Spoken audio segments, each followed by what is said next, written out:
pain started in her hands. Nora woke up on the kitchen floor, with her cheek pressed against the cold tile, and both palms bleeding.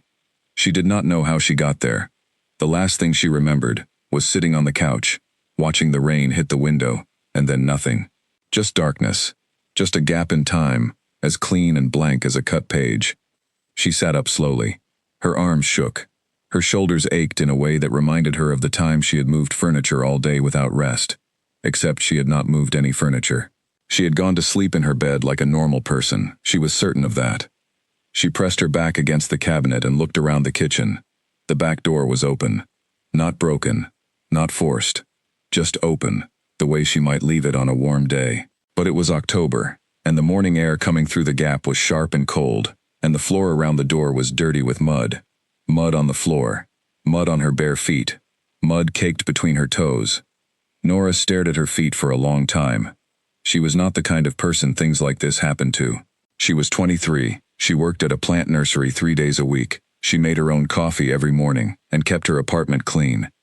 She did not sleepwalk. She had never sleepwalked in her life. She had never woken up on a kitchen floor with bleeding hands and dirty feet, and a door she could not remember opening. She got up carefully. Her knees were sore. She closed the back door and stood at the sink and ran water over her palms, watching the thin lines of blood wash away. The cuts were not deep. They looked like she had gripped something rough and held on very hard. Like bark. Like a tree branch, maybe, or the edge of a wooden fence. She dried her hands on the dish towel and stood at the window and looked out at the small backyard. The grass was wet from the night's rain. There were footprints in the mud along the fence line, leading to the gate, and the gate was unlatched. She had gone out last night. She had gone out, and she did not remember it at all. Nora pressed her fingers to her temples. She thought about stress. She thought about the bad week she had been having, the argument with her landlord, the shift she had picked up at the nursery that had run 3 hours over. She thought about the weird dreams she had been having lately, running dreams, where she was moving very fast through dark trees, and the ground was soft under her feet, and the air smelled alive, in a way that made her chest ache, with something she could not name. She told herself it was stress. She made coffee. She told herself she would call a doctor. But then she turned around to get a mug from the cabinet, and she caught her reflection in the dark surface of the microwave, and she stopped. Her eyes were gold. Not brown, the way they had always been. Not dark and ordinary. Gold. Bright, burning gold, like the heart of a candle flame, and they seemed to glow for just a second before the color bled away, and her eyes were brown again, and she was standing in her kitchen gripping the counter with both hands and breathing too fast. She stood there for a long time without moving. She had seen it. She knew what she had seen. It had not been a trick of light. The microwave surface was dark and flat, and there was nothing in the kitchen that would cast a golden light into her eyes and make them look like something out of a dream. She put her coffee mug down without filling it and sat at the kitchen table and tried to think clearly. She was 23. She lived alone. She worked at a plant nursery. These were simple, solid facts. She repeated them to herself the way you repeat things when the world is moving too fast and you need something to hold on to. But the mud was still on the floor near the door, and her hands still stung, and her eyes had been gold for one brief, impossible second. She cleaned the mud off the floor. She showered. She dressed. She went to work. The day was worse than the night had been. At the nursery, Nora's nose became a problem. It had always been a good nose. She could smell when it was about to rain, and she could always tell when coffee was ready, without checking the machine. But that morning, every smell was loud.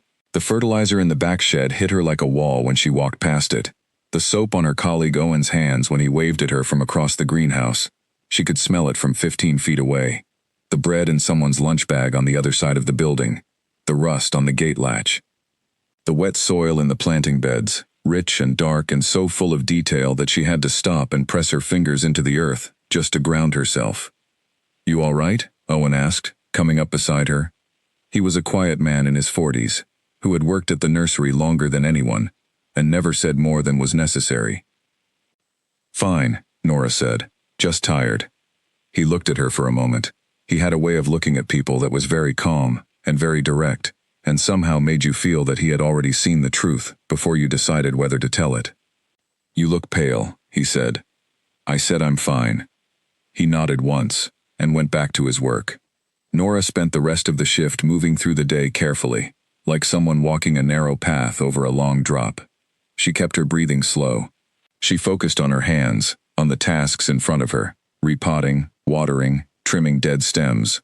She stayed away from the fertilizer shed. But she could not stay away from her own thoughts. She was hearing things she should not be able to hear. Owen humming to himself at the far end of the greenhouse.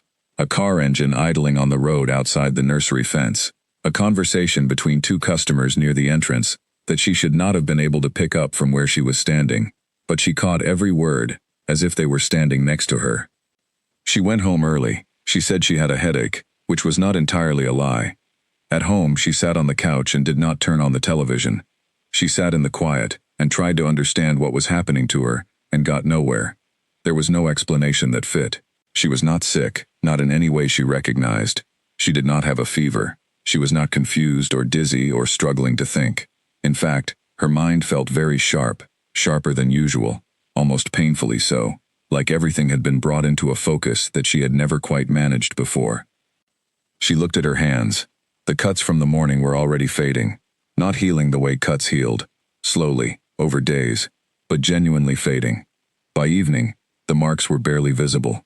By the time she made dinner, she had to press hard to find them at all. That was when she knew, in the quiet center of herself, that something real was happening. Not stress, not lack of sleep, something she did not have a word for yet. She went to bed early. She did not expect to sleep. She slept immediately, and deeply, and in her dreams she ran. The second night was different. She did not simply wake up on the floor. She was awake for part of it. She remembered lying in bed and feeling the change begin the way you feel a storm coming.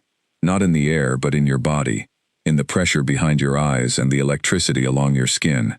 She sat up. She looked at her hands. They were shaking. She got up. She moved to the window. The moon was full and very bright outside, and when the light fell across her face, she felt it like warmth, like something responding inside her chest, and then the pain came. It was not a slow pain. It started in her spine and moved outward fast and bright, and she gripped the window frame, and her knuckles went white, and she heard herself make a sound she had never made before, low and rough and not quite human. She pressed her forehead against the cool glass. She told herself to breathe. She told herself to stay calm. It did not listen to her. The next thing she knew, clearly, was that she was outside. Cold air, wet grass, the smell of earth so strong it filled her whole chest. She was running. She was running on all fours through the dark space behind her apartment building, past the fence, through the gap in the hedge, into the strip of wooded land that ran along the edge of the neighborhood. Her body felt like a different body, faster, stronger, and more certain than it had ever felt in her waking life. She did not know how long it lasted. Time moved differently in that state. She knew the moon. She knew the dark. She knew the shape of the ground under her and the direction of the wind. And then it stopped. The change reversed, and she was on her knees in the mud at the edge of the trees, human and cold and shaking, and the world was sharp and bright around her. She looked at her hands, normal hands, dirty, trembling. She looked at her feet, bare, mud between her toes, same as before. She was breathing in long, slow pulls, trying to calm her heart. The forest edge was quiet, a bird somewhere distant, the sound of a car on a road far away. And then she heard something else. Footsteps, deliberate, calm, unhurried. She turned. He was standing at the edge of the trees, maybe 30 feet away. A man, tall, dark coat, dark hair, and an expression on his face that was not fear, and not shock, but something that looked very much like recognition. He looked at her the way you look at something you have been waiting to see for a long time. Nora straightened up. Every instinct she had fired at once. Get up, stand tall. Do not show that you are afraid even though you are very afraid.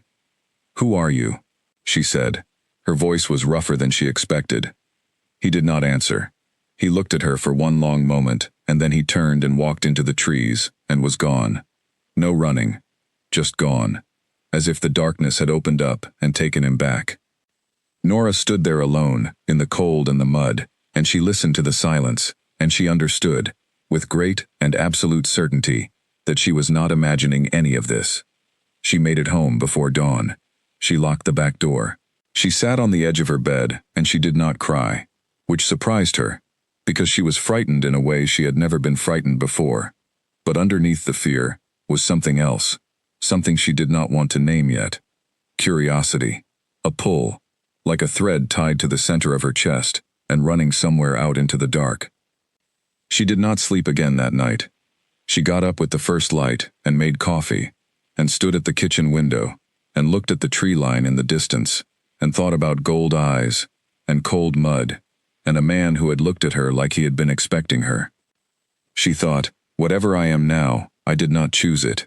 And then, quietly, without drama, she thought, but I am not nothing. That was the beginning. The week after the second night was the strangest week of Nora's life. She stayed close to home. She called in sick to the nursery 2 days in a row, something she had never done, and spent those days sitting with what was happening to her, trying to understand it the way you try to understand a foreign language by listening very hard and refusing to stop. She made lists. She wrote down everything she had noticed, the sharpened senses, the healing that moved too fast, the way her body had acted on the second night without asking her permission. She wrote down the man at the tree line. She wrote down the way he had looked at her. She sat with the lists for a long time, and she felt the gulf between what she knew and what she needed to know. She went back to the wooded strip on the third day. In daylight, it looked ordinary. A patch of thin trees between the neighborhood and the road beyond, overgrown and unremarkable.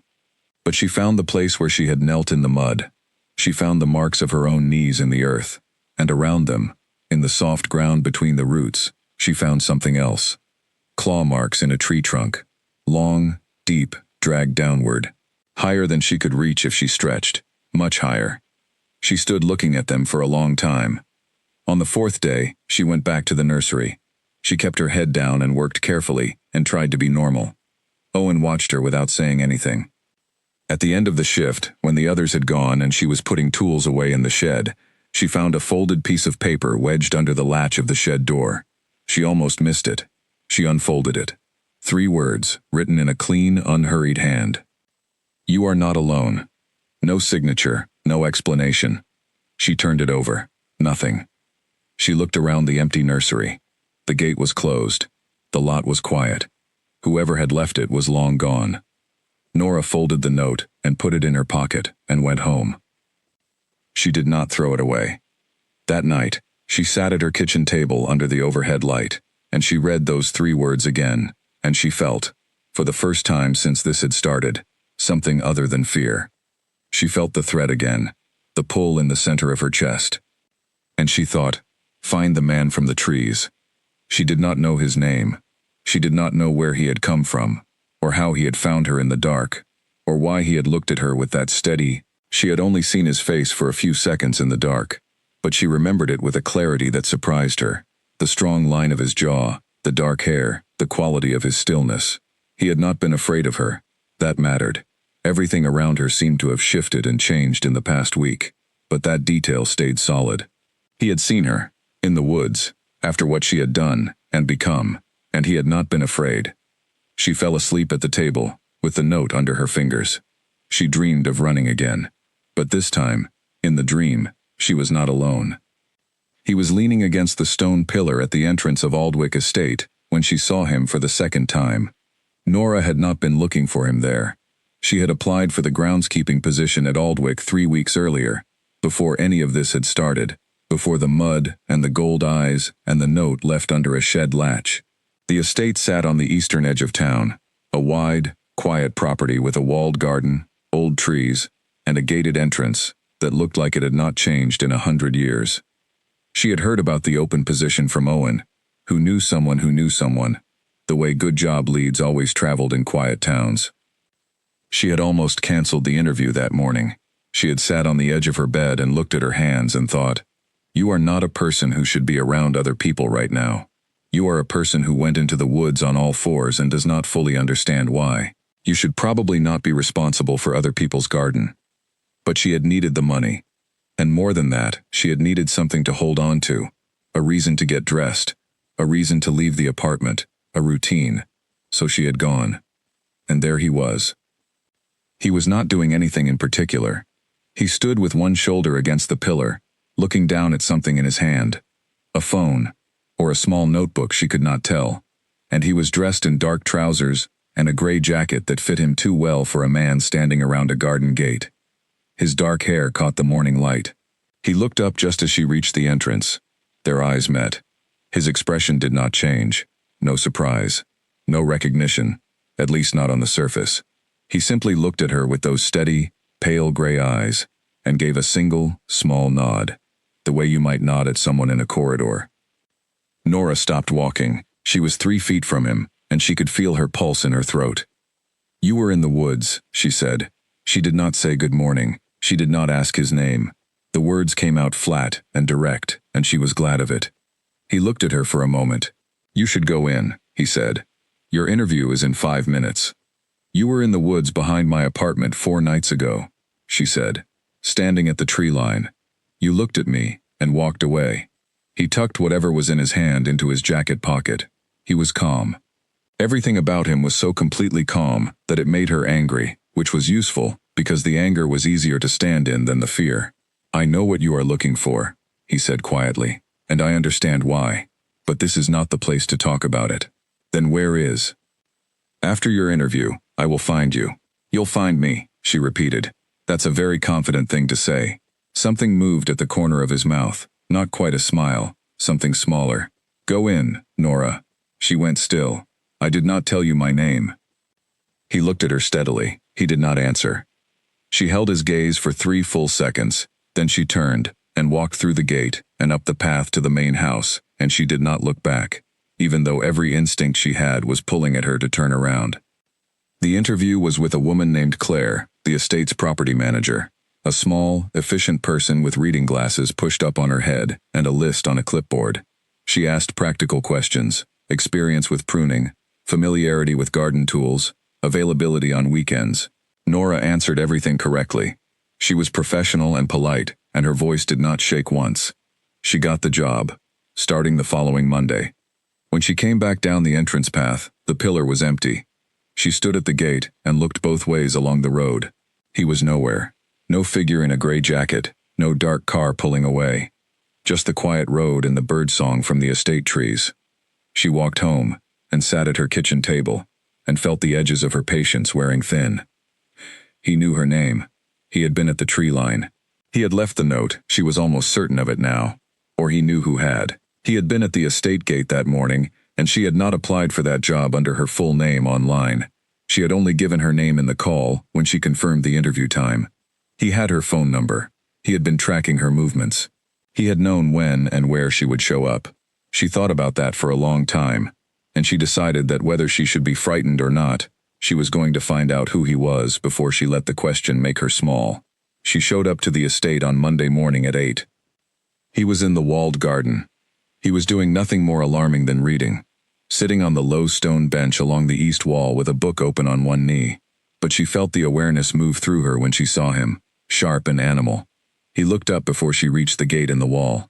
He always seemed to know she was coming before she arrived, and she had not yet decided what to make of that. "You work here," she said. "I am staying here for a time," he said. "My name is Calum." "Calum," she said. "What kind of name is that?" "An old one." He closed the book. "Sit down, Nora. I would rather stand." He accepted that without argument. He set the book aside on the bench and looked at her with that direct, unhurried attention that she was beginning to understand was simply how he looked at everything. "You had your second shift 2 nights after the first," he said. Not a question. Nora crossed her arms. "What do you know about it?" "I know what you are. I know it is recent. I know you have been trying to understand it alone, which is both admirable and very dangerous." "Start explaining," she said. "Now, not in pieces, all of it." He was quiet for a moment. The walled garden was private and still. Old stone, ivy, the sound of water moving somewhere under the path. "You are a werewolf," he said. The word landed between them with no ceremony, no cushioning. He said it the way you say any true thing. The shift happens with the full moon, until you learn to control it. Your senses are heightened permanently. Your body heals faster than a human body. These things are not going away. They are yours now. Nora breathed in, breathed out. How long have you known about me? He did not look away. Some time. How long? A pause. Several months. You have been watching me for several months. I have been aware of you, he said carefully. It is not the same. It is very nearly the same. She felt something hot moving through her chest. Not quite anger, but close to it. Why? Why me? Why were you watching? He stood up from the bench. He was taller than she remembered, or maybe it was the morning light. He moved to the other side of the garden path and stood with his hands in his pockets and looked at the old stone wall, not at her. Because your awakening was not an accident, he said, and it was not random. And someone needed to be close enough to step in if things went badly. Things went badly. I went into the woods. Things could have gone much more badly than that. She thought about the claw marks high on the tree trunk. She let that pass. What do you mean it was not random? She asked. I did not choose this. I have never heard of any of this. There is no one in my family who... She stopped. She did not actually know that. She had been raised by her aunt after her parents died when she was very young. She had never thought to question it before. Calum turned back to look at her. His expression was careful. I know your history, he said quietly. Or enough of it. What I can tell you now is this. You carry a bloodline that has been dormant for a very long time. Something triggered it, and now that it is awake, you need to learn how to carry it safely. And you want to teach me? Yes. Why would you do that? He looked at her steadily. Because no one else will. That was a strange thing to say. She filed it away. What are you? She asked. You're not just someone who knows about this. You smell different. He blinked. A very small reaction, quickly controlled, but she caught it. You can already distinguish by scent? I can tell that you are not the same as me, she said, and I can tell that you are not entirely human either. So answer the question. A long pause. The garden was very quiet. I am like you, he said finally, in the ways that matter. It was not a full answer. She knew it, and he knew it, and neither of them pretended otherwise. But she could feel the shape of something under his words, something large and careful, and not yet ready to be said. All right, she said. You teach me. But I have conditions. He raised an eyebrow slightly. You do not make decisions about me without telling me, she said. No secrets that affect my safety. No disappearing without explanation. If you know something I need to know, you tell me. Agreed? He looked at her for a moment. Something moved across his face, something she could not read yet. Agreed, he said. The first session was that same evening. They worked in the open field behind the estate, away from the main building and the lights. Calum stood in the middle of the grass and watched her with his arms folded and told her to breathe. Just breathe, not the shallow, quick breathing of someone trying to control panic, but slow and deep, down into the belly, down into the place where the shift lived. It lives in your chest, he said. Just beneath your sternum. Can you feel it? She could. It was always there now. A low warmth, like an ember, that never fully cooled. She had been trying not to think about it, but when she directed her attention to it, it was impossible to ignore. Yes, she said. Good. Do not push it down. That is what you have been doing. When you push it down, it builds pressure, and eventually it finds another way out, on its own terms, not yours. So what do I do instead? Acknowledge it. Let it know you feel it. You are not fighting it. You are not surrendering to it. You are simply being present with it. She looked at him with what she hoped was a politely skeptical expression. You want me to have a conversation with the wolf. I want you to stop pretending it does not exist. He was completely serious. The shift happens when the wolf takes over, because you disconnect from it. When you are connected, when you are present, you can negotiate. She tried it. She stood in the evening air with her eyes closed, and she breathed, and she stopped trying to push the warmth in her chest away. She let herself feel it. It was strange and uncomfortable, and then, gradually, something shifted. Not the physical shift, not the thing that had happened in the woods, but something quieter. The warmth steadied. The pressure that had been building behind her eyes for a week eased, just slightly. She opened her eyes. Calum was watching her. Better? He said. A little, she said. He nodded, as if she had confirmed something. That is enough for tonight." They walked back to the estate in the dark. She noticed that he walked slightly behind her and slightly to the side, not hovering, but positioned in a way that would put him between her and anything that came from the tree line. She noticed this, and she stored it away with everything else she had noticed about him. He was careful. He was very deliberate. He moved through space like every choice of position and angle was considered. At the gate, she stopped and turned. "How many times have you done this?" she asked. "Taught someone to control it?" He held her gaze. "Not many." "Am I the first?" A pause. "No." "What happened to the others?" He looked at her for a long moment. The light from the gate lantern fell across one side of his face and left the other in shadow. "They learned," he said. "And they were fine." It was not a complete answer. But she was tired, and her feet ached, and she had already pulled more truth from him in one day than she had expected. She tucked the rest away for another time. "Good night, Caleb," she said. "Good night, Nora." She walked home through the quiet streets. The moon was not full tonight, but she could feel it anyway, somewhere above the cloud cover. A pull, low and slow, like the tug of a tide. She walked with her hands in her pockets, and her eyes open and her senses wide, taking in the night. She was frightened. She was not going to pretend otherwise. But she was also, underneath the fear, intensely alive in a way she had not been yesterday. Every smell, every sound, every current of night air was information. The world was dense with meaning. She was reading it with a part of herself she had not known existed a week ago. She let herself into her apartment. She stood in the kitchen and looked at her reflection in the dark microwave. Her eyes were brown, ordinary brown. She smiled at herself, quietly, alone in her kitchen. It was a very small victory, but it was hers. She stayed up late that night, sitting with a cup of tea and her notebook, writing down everything Caleb had said. She wrote it all out, word for word, the way she had learned to do in school when something mattered, copying it down carefully, so the meaning had time to settle into her. Bloodline, dormant, awakening. She underlined those 3 words. She wrote, "He has been watching me for months. He knew my name. He knew which job I would apply for. He was at the estate gate before I arrived." She stared at that line for a long time. Then she wrote, under it, in smaller letters, "He does not seem dangerous, but I am not certain yet." She thought about what he had said, that the bloodline had been dormant and something had triggered it. She thought about her parents, who had died in a car accident when she was 4. At least, that was what her aunt had always told her. She thought about her aunt, who had raised her quietly and efficiently, and without much warmth, and who had moved away when Nora turned 18, and had not stayed closely in touch. She thought, what did my aunt know? She put the pen down. She looked at the night outside the window. There were too many questions and not enough answers, and the only person who might have answers was a man she had known for less than a day, who still had not told her the full truth of what he was, or why he was really here. She decided that she would find out.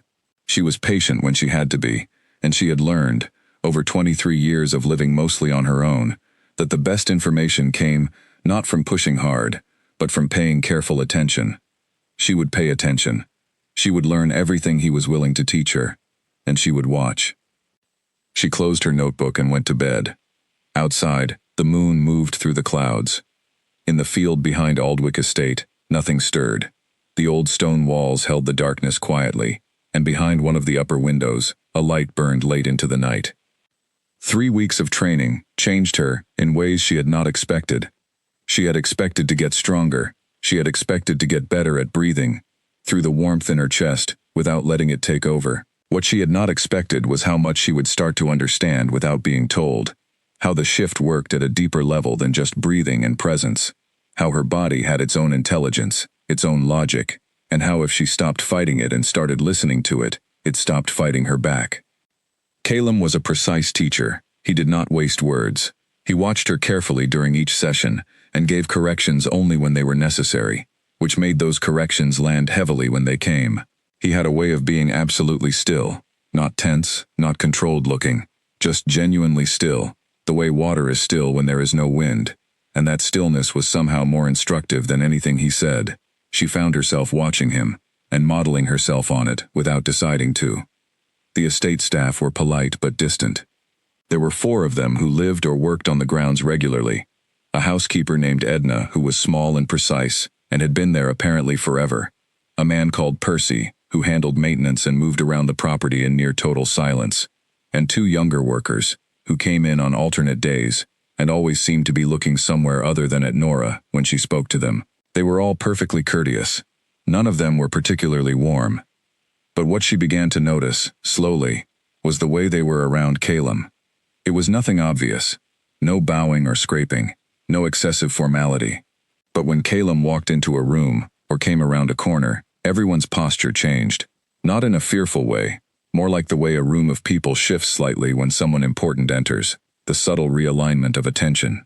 Percy, who spoke to no one voluntarily, sometimes went slightly out of his way to say good morning to Calum. Edna, who ran the household with the confidence of someone who answers to no one, always gave Calum a particular sort of look before speaking to him. A brief pause, a checking in, as if she was making sure it was all right before she proceeded. Nora stored all of this away. She also stored away the morning she went to put tools in the maintenance shed and found Percy on the phone inside, speaking in a low, rapid voice, in a language she did not recognize. Not English, not French or Spanish. Something older, with a pattern to it that her ears tried to follow without success. Percy ended the call the moment he saw her and said good morning, with his usual flat pleasantness, and she smiled and got her tools and walked away. She mentioned it to Calum that evening during training. He was standing at the edge of the field with his hands in his pockets, watching her run the perimeter. Not to run away from the shift, but to run with it. To keep her body and her wolf in the same current, instead of pulling in opposite directions. Percy was on a phone call, she said, slowing to a walk in front of him, in a language I have never heard. Calum's expression did not change. Percy has family in several places, he said. Calum. Yes. Stop doing that. Stop doing that. Stop giving me small, true things that are not the real answer. He looked at her. She had learned in 3 weeks that his silences were not evasion. They were the pause of someone choosing their words with great care. She had started to wait them out instead of filling them. There are others like us at the estate, he said finally. Percy is one of them. Nora absorbed that. And Edna? A slight pause. Yes. And the 2 who come on alternate days? Yes. She looked back at the main house, its lights burning warm and ordinary in the evening. So, the entire staff of this estate are, like us. They are wolves, he said simply. This estate has been a place of safety for our kind for a long time. Whose estate is it? The deed, the ownership. Who does it actually belong to? The pause this time was longer. He looked out at the tree line on the far side of the field. It is complicated, he said. Most things are. That does not mean you cannot explain them. He turned back to her. Something moved in his expression, a kind of weighing, like a man deciding how much of a map to show before he is ready to show the whole thing.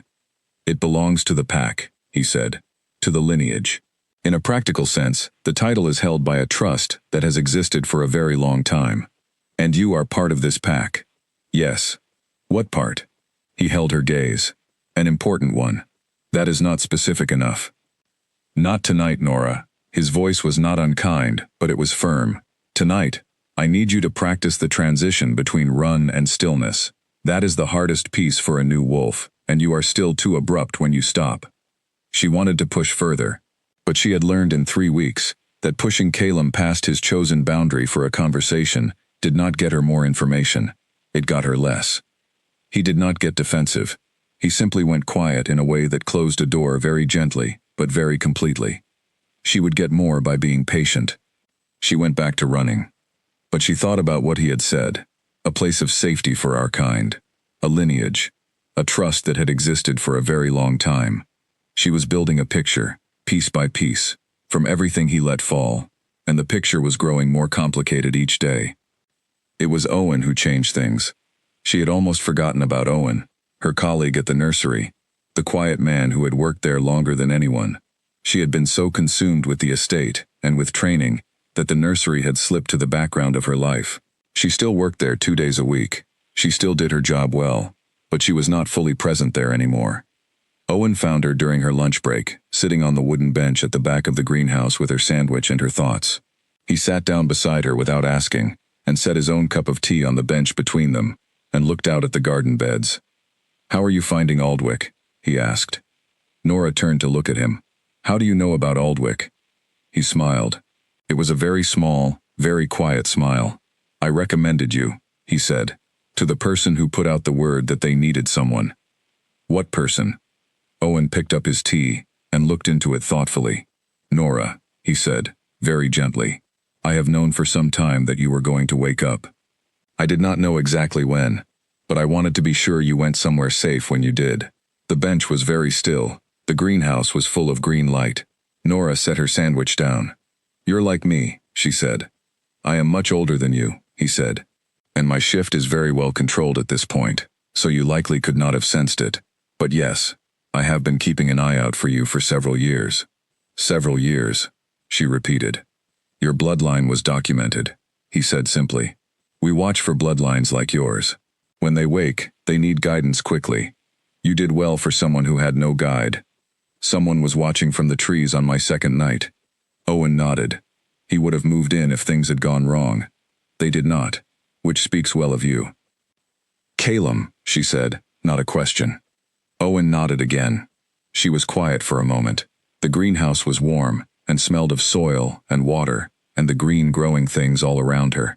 She thought about the past month, the mud on the kitchen floor, the gold eyes in the microwave reflection, the note under the shed latch. "Owen," she said, "who is he? Who is Calum really?" Owen was quiet for a long moment. He turned his cup in his hands. "He is someone you can trust," he said. "Whatever else you are wondering about him, start there. He is someone you can trust."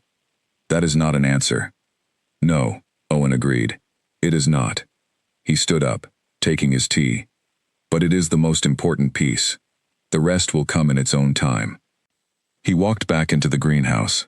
Nora sat on the bench alone and felt the layers of this thing thickening around her. All the people who had known, all the watching and waiting, all the careful positioning before she had ever heard the word werewolf said out loud. She was at the center of something much larger than she had understood.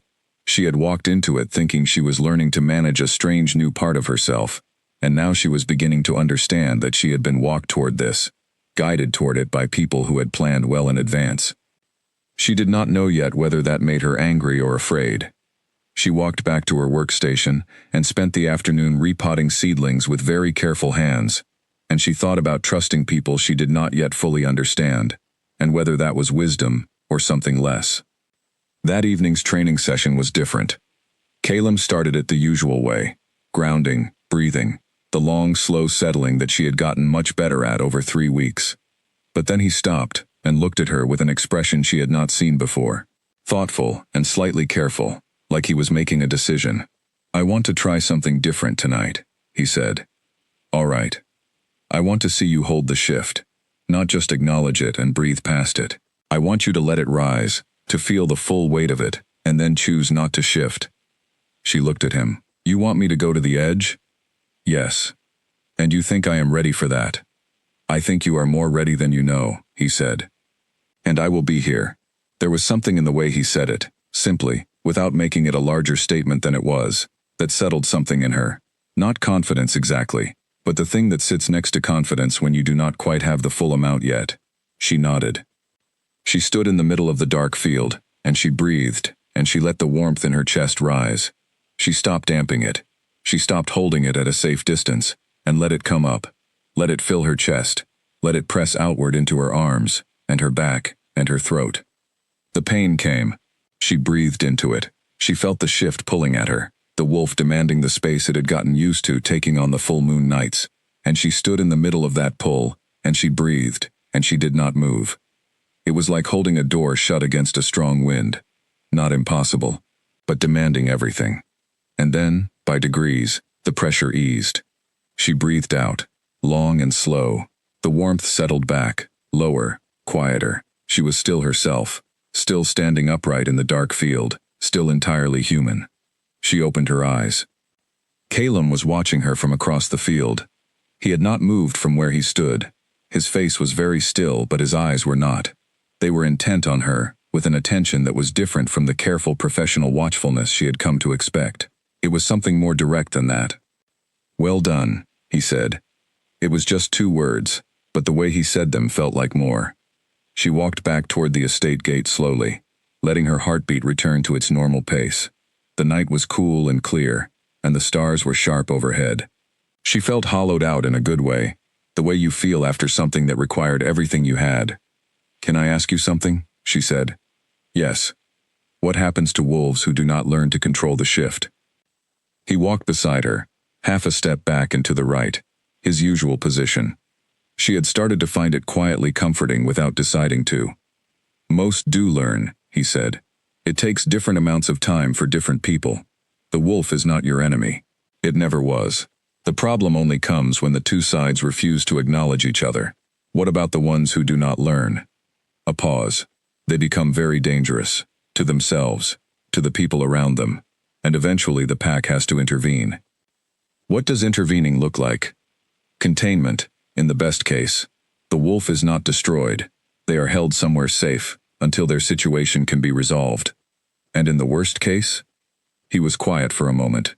"It has not happened in a long time," he said. "The pack does not reach for the worst case lightly." She thought about that. Who decides when the worst case is reached? He did not answer right away. They had reached the gate. He opened it for her, and she passed through, and they stood in the narrow lane between the estate wall and the road. "The person with the authority to make that call," he said carefully, "carries it as the heaviest part of their responsibility. It is not decided quickly or alone." She looked at him. He was looking at the road ahead, not at her. "Calum," she said, "are you the one who makes that call?" He turned to look at her. In the dark, his gray eyes were very pale. "Go home and rest," he said quietly.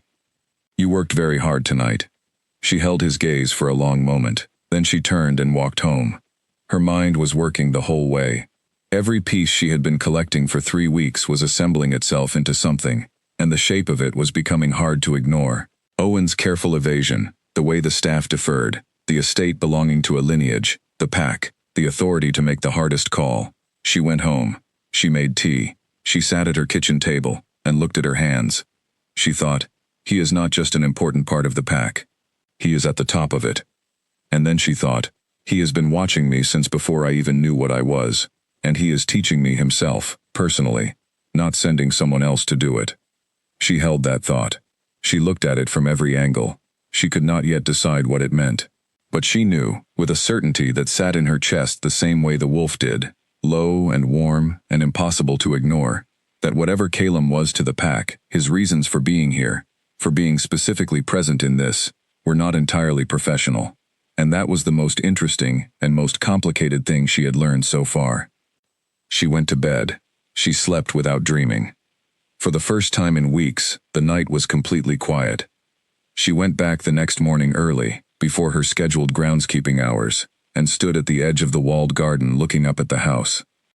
The upper windows were dark, but the study window on the ground floor, the one with the green lamp she could always see burning when she left after training, had a light in it. He was already awake, working, or reading, or doing whatever it was he did in there alone, after everyone else had gone. She stood in the early morning quiet and thought about what kind of life that was, the one he had built here, in this estate, behind this old stone wall, in the middle of all this careful, managed silence. She thought, "You are lonely." She did not know why she thought it. He was composed and self-contained, and showed no visible signs of loneliness. But something in the way he was always the last one up, always the one with the light in the window, something in that rang true to her in a way she could not explain. She went and got her tools and started on the west garden beds. She thought about lonely people, and patient people, and people who carried things they could not yet say out loud. She thought, I know something about that. Above her, in the study window, the green lamp burned on into the morning. The moment that changed everything between them was not planned. It was a Thursday evening, 5 weeks into training, and the moon was 4 days from full.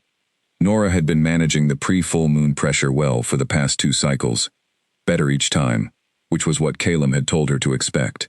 The pressure built as the moon approached, that old pull in the chest growing louder, and she had learned to treat it the way you treat a loud sound in a small room. Stop fighting the volume, just work around it. But Thursday was different. She was working late in the walled garden, finishing a section of the border planting that she had started in the morning. The evening was mild, and she had not been paying close attention to the moon's position because she was tired and focused on the job in front of her. She was kneeling by the far wall, pressing a plant into the soil, when the shift came without warning. Not the full shift, just the first wave, sudden, sharp, rolling through her like a wave of heat and pressure all at once. She dropped the small trowel and pressed both hands flat against the earth and breathed in hard through her nose. Too fast. The wave was too fast. She had not been positioned for it. She heard him before she felt him. He was crossing the garden in long, quick strides, and then he was kneeling beside her in the dirt, one hand between her shoulder blades, solid and still. "Look at me," he said. She looked up. His face was very close. His pale eyes were steady on hers. "Breathe with me," he said. "Match my pace." She felt his hand move slowly on her back. One long, slow breath in, one long, slow breath out. She fixed her eyes on his and followed the rhythm. Her hands shook in the soil. The wave kept pressing, but she followed his breath and his eyes, and she did not let go of that point of steadiness. It took several minutes. Long, quiet minutes in the dark garden, the two of them kneeling in the dirt, her breathing slowing to match his, until the pressure eased back down to its usual level, and the world was quiet again. She sat back on her heels. He did not move his hand immediately. For a moment, just a moment, they were very close in the dark and very still. Then he moved his hand and stood up and held out a hand to help her up. She took it without thinking. His grip was very firm and very warm, and when she was standing he let go carefully, not quickly, and took a step back. "Thank you," she said. Her voice was steady, which surprised her. "You took yourself too close to the window," he said. "You need to be more careful in the days before the full moon. Do not work alone in the evenings this week." "I will be more careful." He nodded. He picked up the trowel she had dropped and handed it to her. She noticed his jaw was slightly set, the muscles along it tight. He was not as calm as he was presenting himself. She filed that away. "Go home," he said. "Rest. I will see you tomorrow." She went. But she looked back once from the garden gate, and he was still standing in the same spot, looking down at the half-planted border, and something in his posture was not quite the composed, professional stillness she was used to. Something was shifting. She could feel it the way she could feel the change in pressure before weather turned. She did not talk about it. She did not bring it up the next day. She came to the estate, she worked her hours in the garden, and in the evening, she came to the field for training, and they worked through the full pre-moon session, without either of them mentioning the garden. But things were different. The air between them was different. Not charged, not awkward, but layered, dense. The way rooms are when there is something present that nobody has said out loud yet. She began to notice things she had been not noticing for weeks. The way his voice changed slightly, when he spoke to her, versus when he spoke to Percy or Edna. Still careful, still measured, but with less distance in it. As if the professional layer thinned just a fraction.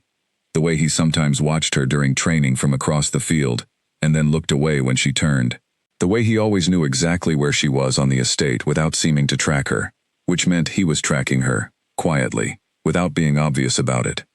She noticed that he never mentioned other people in his life. No friends, no family, no stories from before the estate.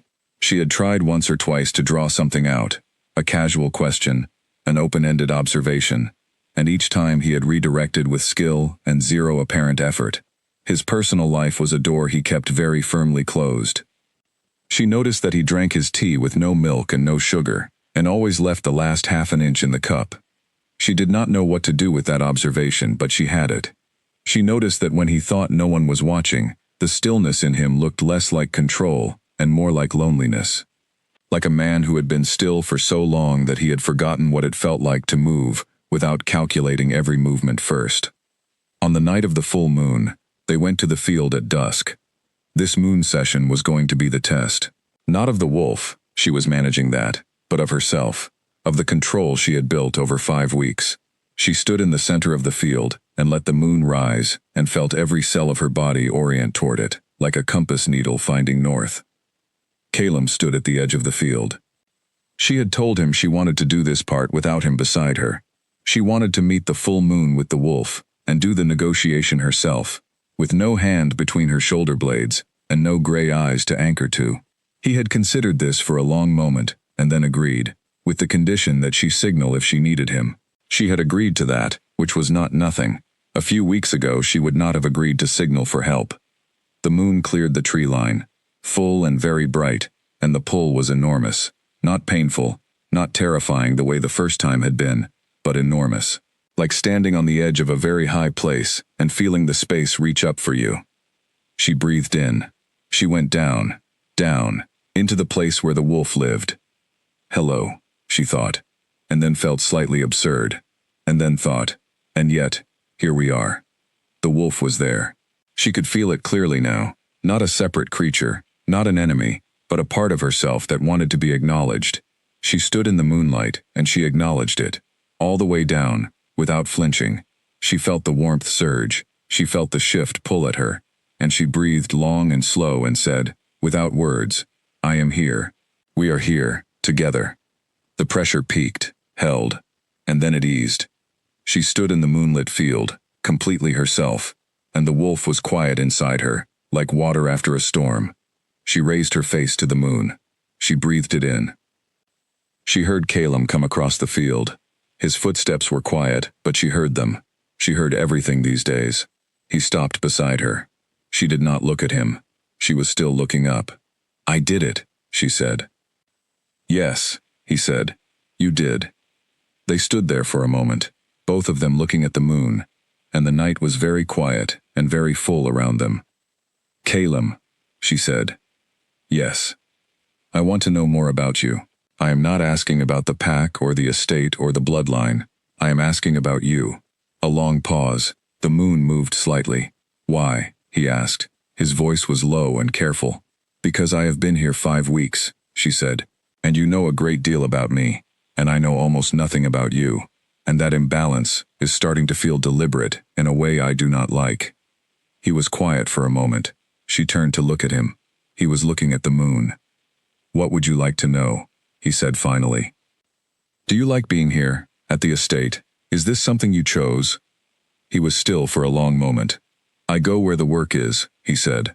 I chose this work. I accept the places it takes me. That is not the same as liking them. No, he admitted. It is not. Do you have anywhere you prefer?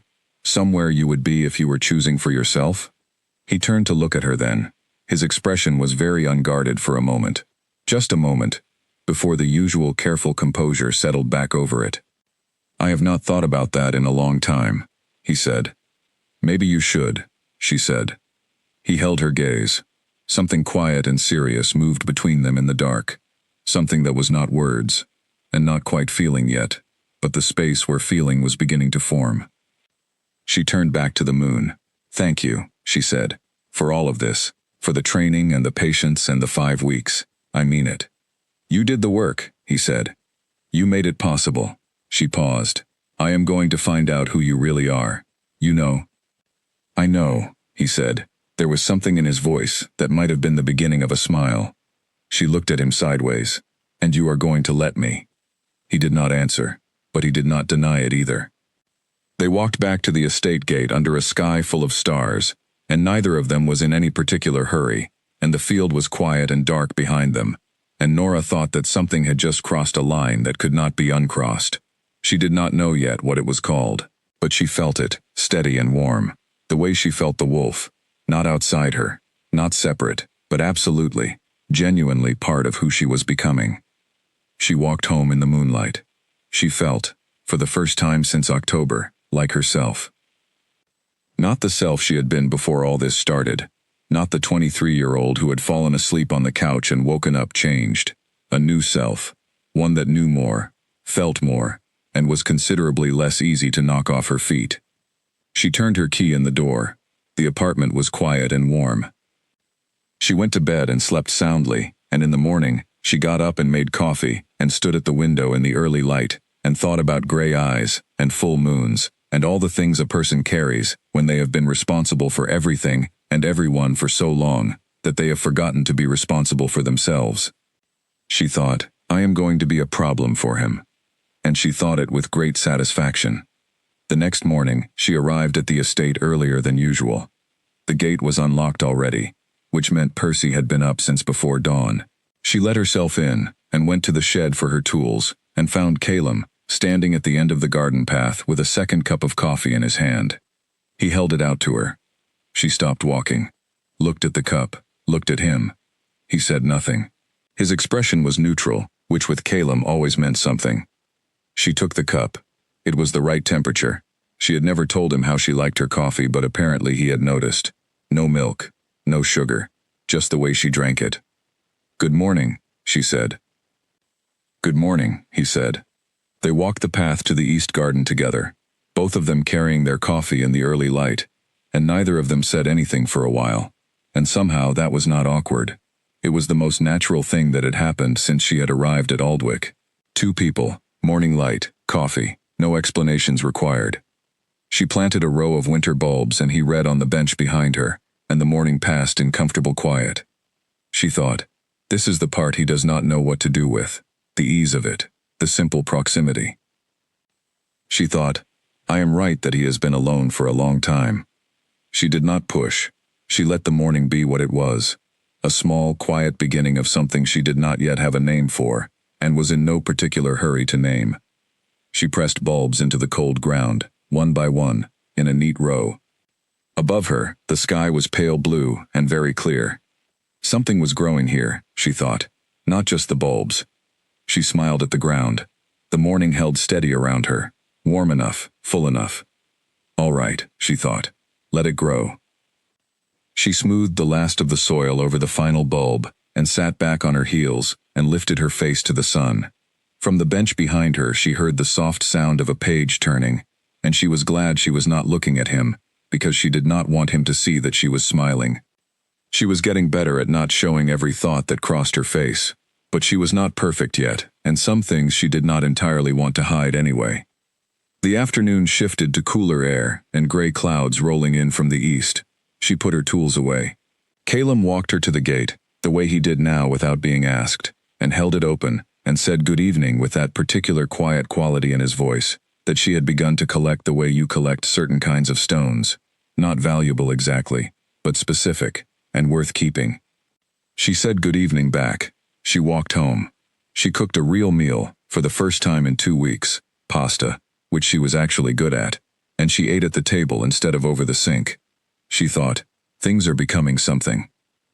She thought, I am going to have to be very careful. But she also thought, careful does not mean distant. Those are different things, and I am not going to confuse them. She washed her dishes. She made tea. She sat at her kitchen table with her notebook, and she wrote down the morning, the coffee, the garden, the bench, the page turning. She wrote it down carefully, the way you write down things you do not want to lose. She closed the notebook. Outside, the first drops of rain began to hit the window. She sat in the quiet, and she listened to the rain, and she felt, solidly and without drama, that she was exactly where she was supposed to be. Owen called her the following morning. She had not heard from him outside the nursery before. His voice on the phone was calm and direct, the same as it always was. But there was something underneath it that she caught, a careful alertness, like a man watching a horizon. Have you noticed anything different around the estate this week? He asked. Different how? People you do not recognize, cars parked on the road outside the walls, anything that feels out of place. Nora thought about it. No, she said, nothing. A pause. All right. You would tell Calum if you noticed something. Of course. Owen, what is this about? Probably nothing, he said. In the way he said it, it was clearly not nothing. Owen, there are factions, he said quietly. In the pack world, there always have been. Most of the time they stay in their own territory and do not cause problems. But sometimes news travels. About a bloodline, about a new wolf waking, and it draws attention that is not always welcome. She sat down slowly on the edge of the couch. Someone knows about me. It is possible. We are not certain. I wanted you to be aware. She thought about that for a moment. About what it meant to be a piece of information that other people could use, that could draw the wrong kind of eyes. Thank you, she said. Be careful, Owen said. And then, more quietly, trust Calum. If something happens, you go to him first, before anything else. I will. He hung up. She sat on the couch for a long moment. Then she got up, got dressed, and walked to the estate. Calum was in the study when she arrived. She knocked. He opened the door and looked at her face, and moved aside without asking questions. Owen called me, she said. I know, he said. Come in, sit down, we need to talk. She came in, she sat down, and for the first time since any of this had started, Calum sat across from her without a trace of his usual managed distance, and began to tell her the truth. The study was a room that told you things about its owner without meaning to. Nora had not been inside it before. She had seen the light from the window every evening when she left the estate, the green lamp burning in the dark, but she had never had a reason to be invited in. Now she sat in the chair across from Calum's desk, and looked at the room while he poured water from a jug on the sideboard. Books, floor to ceiling on the east wall. Not decorative books, not the kind people arrange for appearance. Read books, with worn spines and markers left in them at odd angles. Some were very old. A few she could not read the titles of from where she sat. The letters were in an alphabet she did not recognize. Maps on the desk, folded and unfolded, with marks on them in pencil. A stone paperweight shaped like nothing in particular, worn smooth at its edges by a long time of being held. A single framed photograph on the bookshelf, too far for her to see clearly, but she could make out two people in it, and she could see that it was old. He set the water in front of her and sat down behind the desk. He did not go through any of his usual settling gestures. He was very still and very direct, and he looked like a man who had decided to stop managing the distance. There is a group called the Unbound, he said. They are a faction, old, organized, and opposed to the way pack authority has been structured for the past 3 generations. They believe that wolves without formal pack bloodlines should not be trained or integrated. They believe they should be removed from the equation. Nora absorbed that. Removed how? Contained. In their version of containment, the wolf is suppressed permanently. Chemical means. It is not reversible, and it is not kind. And they know about me. We believe so. We picked up communication between 2 of their network contacts in this region, 4 days ago. Your name was not used, but the description was specific enough. He paused. You are what they call an unblooded, a wolf who woke without a pack bloodline.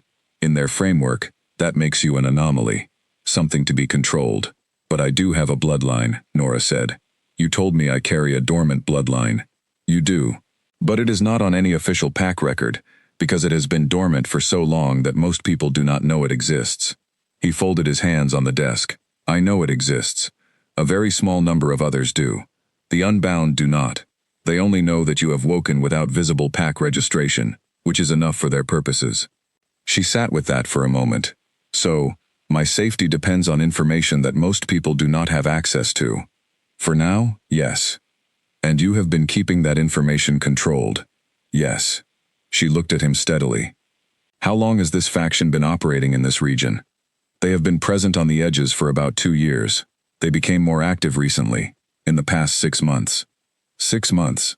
He had been watching her for several months. She did the simple arithmetic. You came here because of them, she said. Not just because of me. You positioned yourself here because you knew they were moving in this region, and you needed to be in place before something happened. He met her gaze. Yes, both things are true. How many people are in this faction? In this region, we estimate between 8 and 12. The broader network is larger, but cell-based. They do not operate as a group. And what do you plan to do? He considered his words carefully. At the moment, the priority is ensuring that you are not accessible to them. If they make a move, we will respond. I have the authority and the support to protect this estate and the people on it. The authority, she said. Yes, I want to talk about that. He waited. You are not just a senior pack member, she said. You are the one at the top. I have been watching for weeks, and the picture has been building, and I want you to say it plainly, because I am tired of working around it. A long silence. He looked at her, with something she could not quite read. Not discomfort, but a kind of bracing, like a man stepping into cold water. I am the Alpha King, he said. The title is old and the role is complicated, but in the simplest terms, yes. I lead the pack structure at its highest level. The room was very quiet. Right, Nora said, after a moment. You are not surprised, he said. It was not quite a question. I am not surprised, she said. But I have been watching. And Owen told me to trust you before anything else, which is exactly the kind of thing someone says about a person who carries a large amount of weight. He leaned back slightly in the chair. Owen talks too much. Owen talks exactly as much as necessary, she said. He is a very precise man. Something moved in Calem's expression. It took her a moment to identify it. It was a very small, very private version of amusement. She had not seen it on him before, and she found that she wanted to see it again. All right, she said. So you are the Alpha King. You came to this region because a faction was moving in, and because I was about to wake up. You positioned yourself to handle both, and you have been personally training me because… She paused. Why personally? With your responsibilities, why not send someone else? The amusement was gone. He was looking at her with that very direct, very unguarded attention again. Because your bloodline is specific, he said. What it could become, what it is something I needed to assess personally. And what is it? She asked. My bloodline. What does it mean? He was quiet for a long moment, long enough that she understood she was at the edge of something important. Your bloodline and mine, he said carefully, are what the old records call paired. They are not common, they are not random when they appear together. The old pack scholars believed that when two specific bloodlines converged, it created a stability, a balance, something that the wolf world needed at certain points in its history. Converged, she said. You mean… I mean that your bloodline and mine are not supposed to exist in isolation, he said. They are each half of something larger. The room was very quiet. You knew this when you came here, she said. Yes. You knew this when you started training me. Yes. She stood up, not in anger. She was not angry yet. She was processing. But she needed to be on her feet, needed the air around her to move differently. This is a great deal to take in, she said. I know. You should have told me earlier. Yes, he said simply. I should have. I was being careful. About how it landed. She walked to the window. The estate garden was visible below. The winter planting she had spent weeks working on. The neat rows, the careful edges. Her work. She had done it with her own hands and she had done it well. She turned back. Does the pairing, this convergence, does it obligate me to anything? He shook his head. No, I want to be clear about that. Nothing about this is an obligation. The old records describe it as a possibility. What happens, what either of us decides, is entirely a choice. And what do you want? She asked directly. He held her gaze. I want you to be safe, he said. First and above everything else. The faction, the unbound. That problem has to be resolved before anything else can matter. You need to be protected, and you need to continue your training, and you need to have all the information. That is what I want right now. And after? A pause. His eyes were very steady. After, he said, I would like for you to know me better than you do, if you were willing. She looked at him for a long moment. The green lamp was on in the corner of the study, and the light it cast was warm, and he looked different in this room than he did in the field. Less managed, somehow. More present. More like a person, and less like a position. All right, she said. Then let us start there. Tell me about the photograph on the shelf. He blinked. She had surprised him. He was not easily surprised. She had learned that. And the fact that she had done it now, with something so small and personal, told her something important about where the chinks in his composure actually lived. He turned and looked at the photograph. Something moved through his face, quiet and old, like weather. My mother, he said, and my father. Before I was born. They are gone? Yes. A long time ago. I am sorry, she said. He looked back at her. The careful professional distance was entirely absent. He was simply a person in a chair, looking at her. Thank you, he said. She sat back down. She picked up the glass of water he had brought her, and she drank some of it, and she looked at the books on the wall, and the maps on the desk, and the worn stone paperweight. Tell me something else, she said. Something that is yours, and not the role. He was quiet for a moment, and then he said, I cannot sleep in complete dark. I need a lamp on. I have slept in some very inconvenient places because of this. She almost smiled. Which inconvenient places? A tent on a mountainside in winter, he said. I rigged a light from a torch tied to the tent pole. It fell over at 2 in the morning. What happened? I was very briefly on fire, he said. It was fine. She did stare at him then, and then she laughed. Not a polite laugh, not a small laugh, a real one, sudden and bright, and it surprised her as much as him. He looked at her with wide eyes for a moment, and then something in his face opened in a way she had not seen before, and the corner of his mouth turned up, just slightly, and it changed his whole face. He looked younger. He looked like someone who had forgotten how to be young, and had just, for one moment, remembered. You were on fire, she said. Briefly, he said, and with dignity. She laughed again. She set her water down, and pressed the back of her hand against her mouth, and laughed, and he watched her with that half-smile, and the room was warm and real, and full of something that neither of them had named yet. Outside, it was beginning to get dark. She needed to go home. She had already stayed much longer than she had planned. She stood up. He stood up. They stood on opposite sides of the desk and looked at each other. Tomorrow, she said. Tell me more. Yes, he said. She went home in the dark and the cold, and she walked quickly, and she was smiling at the ground the whole way, and she did not try to stop. The days that followed were a different kind of education. Training continued in the evenings. The field, the breathing, the wolf. But the mornings and the quiet hours shifted. They talked, not with the careful professional distance that had ruled the first weeks, but more directly, more honestly, with the kind of ease that comes when two people stop deciding whether to trust each other and simply do it. She learned that he had been 18 when the role of Alpha King had passed to him, not by gradual inheritance but by sudden loss, his father taken in a territorial dispute that had been badly managed and badly resolved. He had been 17 when his father died and had spent a year preparing, absorbing the weight of it before he stepped formally into the role. He had been carrying it ever since. 20 years. She did the arithmetic quietly, and he saw her doing it. How old are you? She asked. 38, he said. You have been carrying this since you were 18. Yes. That is a long time to be the one who decides things. He looked at the desk. It is. She thought about what that did to a person. 2 decades of being the authority, of being the weight-bearer, of making the calls that nobody else could make. She thought about the lamp that had to stay on at night, the one vulnerable, private, almost funny thing she had found in him, and she thought about what it took to still be able to laugh about a tent on fire on a mountainside when you had been responsible for everything for 20 years. She thought, you are more remarkable than you know. She did not say it. She filed it away. She told him, in exchange, about her aunt, about growing up with a woman who was efficient and not unkind, but also not warm, who answered questions with facts and not feelings, who treated raising Nora as a responsibility to be met rather than a relationship to be built.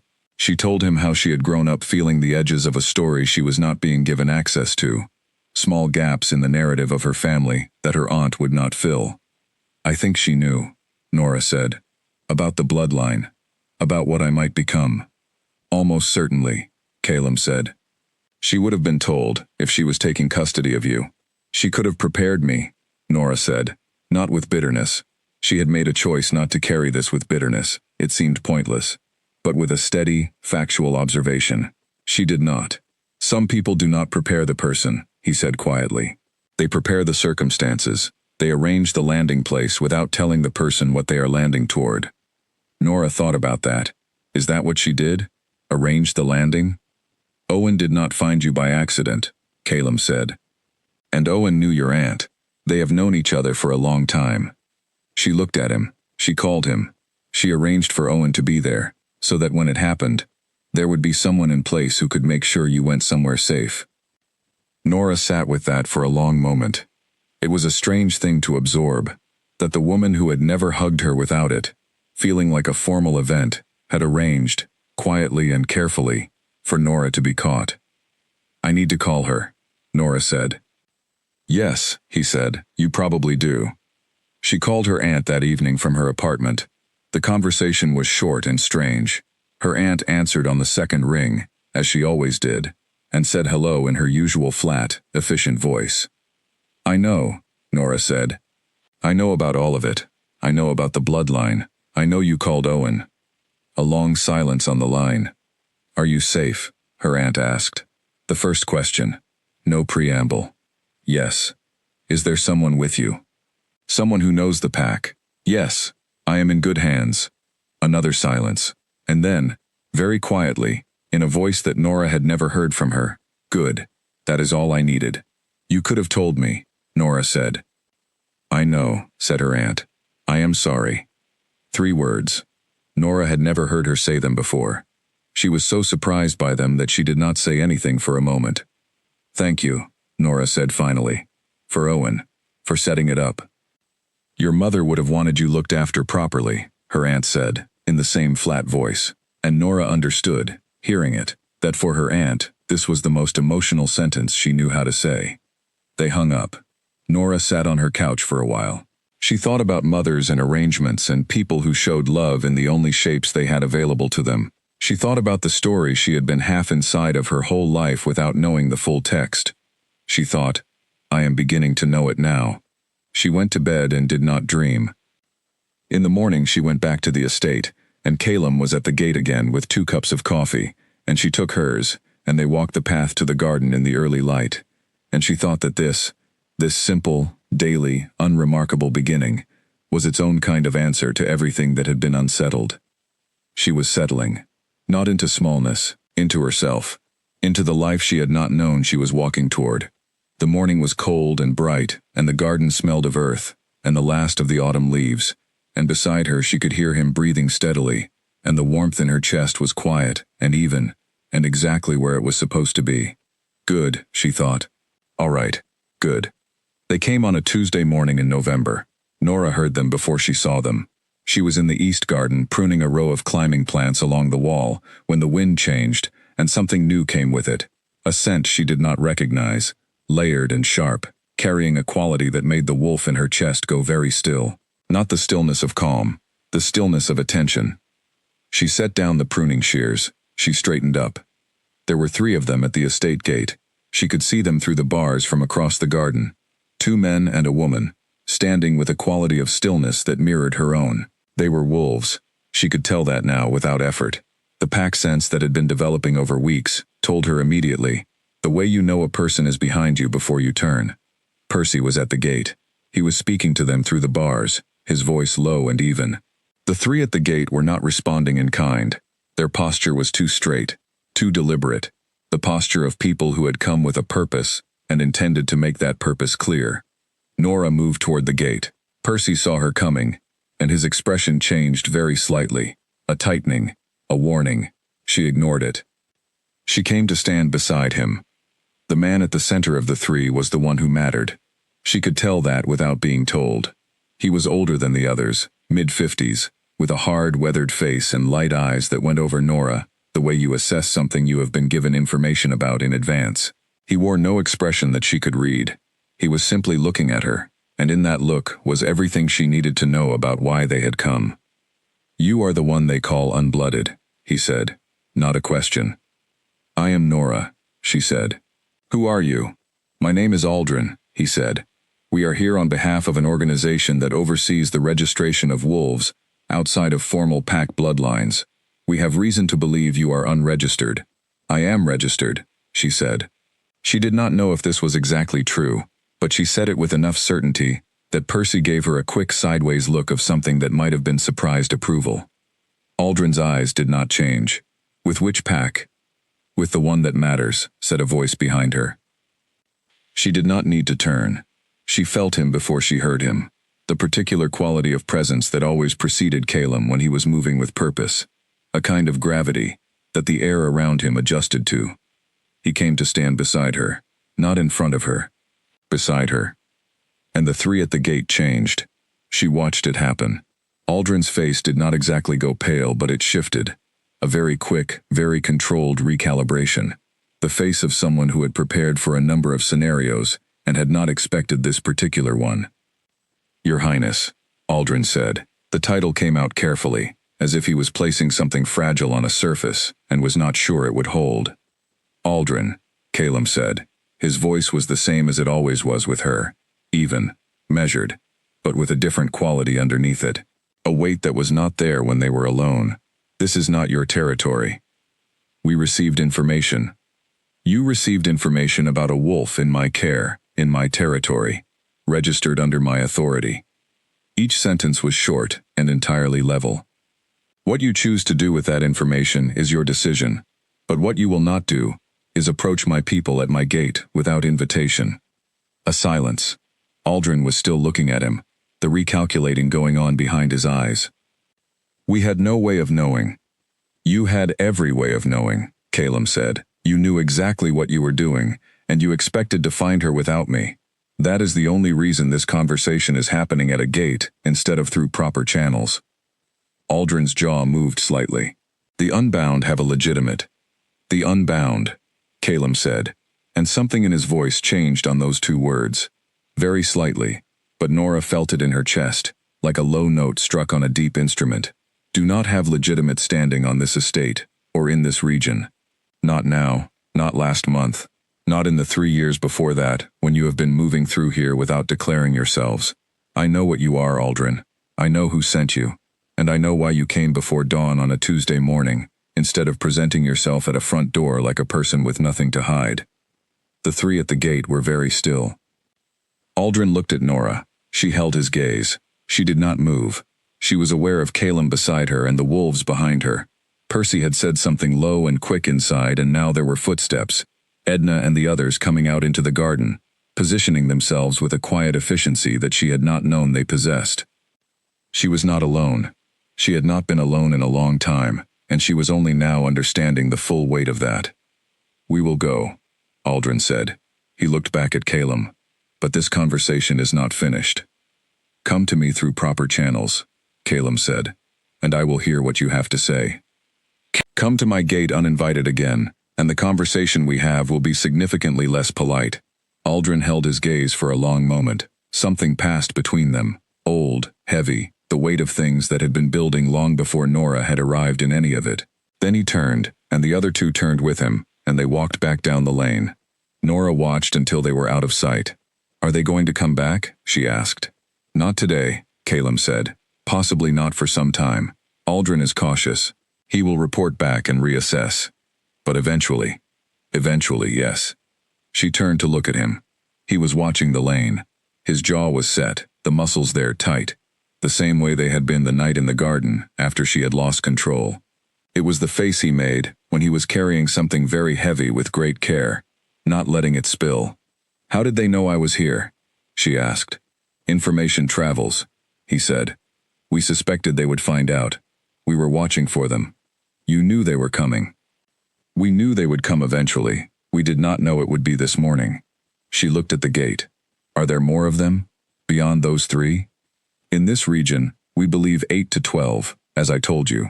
Those three are the most active. He finally turned to look at her. His expression was careful. You did well, standing your ground. You did most of the work, she said. No, he said. You did not move. You held your ground, and you did not flinch, and you did not let them see anything they could use. That matters. That matters a great deal. She looked at him for a moment. He was entirely serious. She thought about the early October morning when she had woken up on the kitchen floor, with mud on her feet, and no idea what was happening to her. She thought about how far she was from that morning. Percy, she said, turning to the older man behind them. Are you all right? Percy looked faintly startled at being addressed. Fine, he said. They did not get in. Thank you for standing there, she said, before we arrived. He gave her a long look. It is what we do, he said, and then he went back to his work, which she was beginning to understand was the highest form of acknowledgement he offered. She spent the rest of the morning doing exactly what she would have done on any other Tuesday. She finished the wall planting. She cleared the dead material from the beds. She worked steadily with her hands and her body, and let the morning move around her. She heard Caleb come out at midday. She heard him cross the garden. She heard him stop a few feet behind her. You did not leave, he said. She did not turn. Why would I leave? Some people would, after something like that. I am not going to run, she said. She pressed the last plant into the soil and sat back. I am not a person who runs from things. I tried that, staying in my apartment, going to work, pretending nothing had changed. It did not work. She stood up and turned to face him. I am here, she said. Whatever is coming, I am here. The unbound, Aldrin, whoever else has opinions about what I am supposed to be, I am not afraid of them. He looked at her for a long moment. Something moved across his face, something deep and direct that he did not try to cover. I know, he said quietly. I know you are not. And there was something in how he said it, not the tone of a teacher, or a pack leader, or even a man being careful about professional distance. Something simpler and more direct than any of those things. She held his gaze for a moment, and then she picked up her tools, and she walked them to the shed, and she thought about all the things two people who have stood beside each other in a difficult moment now know about each other that they did not know before. She put the tools away neatly. She washed her hands. That evening at training, the field was cold and the stars were very bright, and she ran the perimeter with the wolf steady and quiet inside her, and Calum stood at the far edge watching, and she did not look at him, but she was aware of him the whole time, in the way you are aware of things that matter, steadily and without question. She thought about Aldrin's face when Calum had said beside her, not in front, beside. She thought about what that meant, about what it would have meant to Aldrin and his people, to see the Alpha King stand beside someone instead of before them. She thought, he knew what that would read as. He chose it anyway. She slowed to a walk. The field was quiet. Overhead, the moon was a thin, bright crescent. She thought, he is telling me something, in the only way he knows how. She stopped in the center of the field. She stood in the cold night air, and she looked up at the sky, and the stars, and the thin moon. She thought, I hear it. She turned and walked back to where he stood. She walked to where he was standing, and she stopped in front of him, and she looked at him, and said nothing for a moment. The dark field was quiet around them. Behind them, the estate glowed with its warm lights. Ahead, the tree line was a dark border against the stars. What would have happened, she said, if you had not been there this morning? He held her gaze. Percy would have turned them away. The gate is reinforced. The estate has protections they would not have been able to breach without significant effort and noise. So I was safe regardless. Yes. But you came out anyway. Yes. She folded her arms against the cold. Why did you stand beside me and not in front? He was quiet for a moment. The wind moved across the field. Because you are not someone who needs to be stood in front of, he said. You are someone who stands on her own ground. She looked at him for a long moment. Calum, she said, what are we doing? He understood what she meant. She could see it in the way his expression shifted. Not away from the question, but toward it, like someone stepping closer to a thing they have been circling for a long time. Something I did not anticipate, he said honestly. When I came here, I had a set of responsibilities and a plan, and very clear boundaries. And then I met you. And I was inconvenient, she said. No, he said, you were the opposite of inconvenient. That was the problem.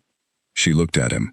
He was very still, the way he always was, but the stillness had a different quality tonight, not managed, not controlled.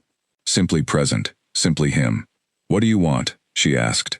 The same question she had asked him weeks ago, in this same field, under this same sky. The one he had answered carefully and professionally, and without looking at her directly. He looked at her directly now. I want to know you, he said. I want time that is not training, and not about the faction, and not about bloodlines. I want... He paused. He was not a man who lost words, she had learned, but he was losing them now, slightly, and she found that she valued it more than his usual precision. I would like to sit somewhere quiet with you, and have no agenda. I have not done that with anyone in a very long time. We could do that, she said. Yes? Yes, she said. We are standing in a field that is reasonably quiet. Something happened in his face then. The half-smile she had seen only once before, the one that made him look younger, that made him look like the person underneath all the weight and the authority, appeared, slowly, carefully, as if he was not quite certain it was allowed. She smiled back at him. She did not try to make it smaller. They stood in the quiet field under the winter stars and did not talk about packs or factions or bloodlines, and the night moved around them, and it was enough. He walked her to the gate as always. At the gate she stopped and turned.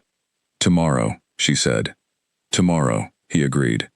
She walked home fast in the cold, her hands in her pockets and her face turned up toward the stars. And she thought, whatever comes next, I am ready for it. She thought, I am not the person I was in October. I am something more, and I know it, and I am glad. She let herself into the apartment. She stood in the warm kitchen, and she made tea, and she sat at the table, and she did not open her notebook. For once, she did not need to write anything down. Some things you hold differently than in a notebook. Some things you simply carry in the chest, warm and even, and absolutely certain, the way the wolf now lived in her. Not a burden, not a threat, but a part of what she was. She drank her tea. Outside, the wind moved through the trees along the street, and the stars were still there above the clouds, and the thin moon was setting slowly over the rooftops. She sat in the quiet, and she was content. She was also, underneath the contentment, very clear-eyed. She knew that Aldrin would come back. She knew that the Unbound were not done. She knew that the full picture of her bloodline and what it meant had not yet been given to her. That there were still pieces Calum was holding back, not out of dishonesty, but out of a careful reading of how much a person could absorb at once. She knew that things were going to get harder before they got easier. But she also knew, with the same quiet certainty with which she now knew the wolf, now knew the moon, now knew the particular sound of footsteps crossing a field she had been listening for, that she was going to face what was coming on her own feet, in her own name, beside people she trusted. That was enough. She finished her tea and rinsed the cup and went to bed and slept immediately and deeply. At the estate, across the dark town, a lamp burned in a study window. And in the morning, without agreement, they both arrived at the garden gate at the same time with coffee. The sealed room was behind the library. Nora had not been looking for it. She was doing her job, carrying a box of old gardening records from the back of the library at Calum's request. Simple archiving work, the kind of practical task that accumulated around a property this old. She had moved a heavy wooden cabinet to get to the lower shelf, and the cabinet had rolled more easily than expected, and behind it was a door. Not a hidden door, not a secret passage, just a door that the cabinet had been sitting in front of. The cabinet moved there so long ago that nobody had thought of it as anything other than furniture. The door was plain, dark wood, with a latch rather than a lock. She set the box down. She stood looking at the door for a moment. She should close it. She should put the cabinet back and finish what she had been asked to do, and mention the door to Calum later. She knew this. She made the rational decision, and then she reached out and lifted the latch and opened the door. The room inside was small, more of an alcove really, cut into the old stone of the original estate wall. No windows. A single electric light that came on with a switch just inside the door. The room contained very little. A low wooden table against the far wall. A shelf of bound documents above it. And on the table itself, carved directly into the wood, a symbol. She leaned in. It was a circle, roughly the diameter of her open hand, and inside the circle, interlocking shapes that she could not immediately resolve into something she knew.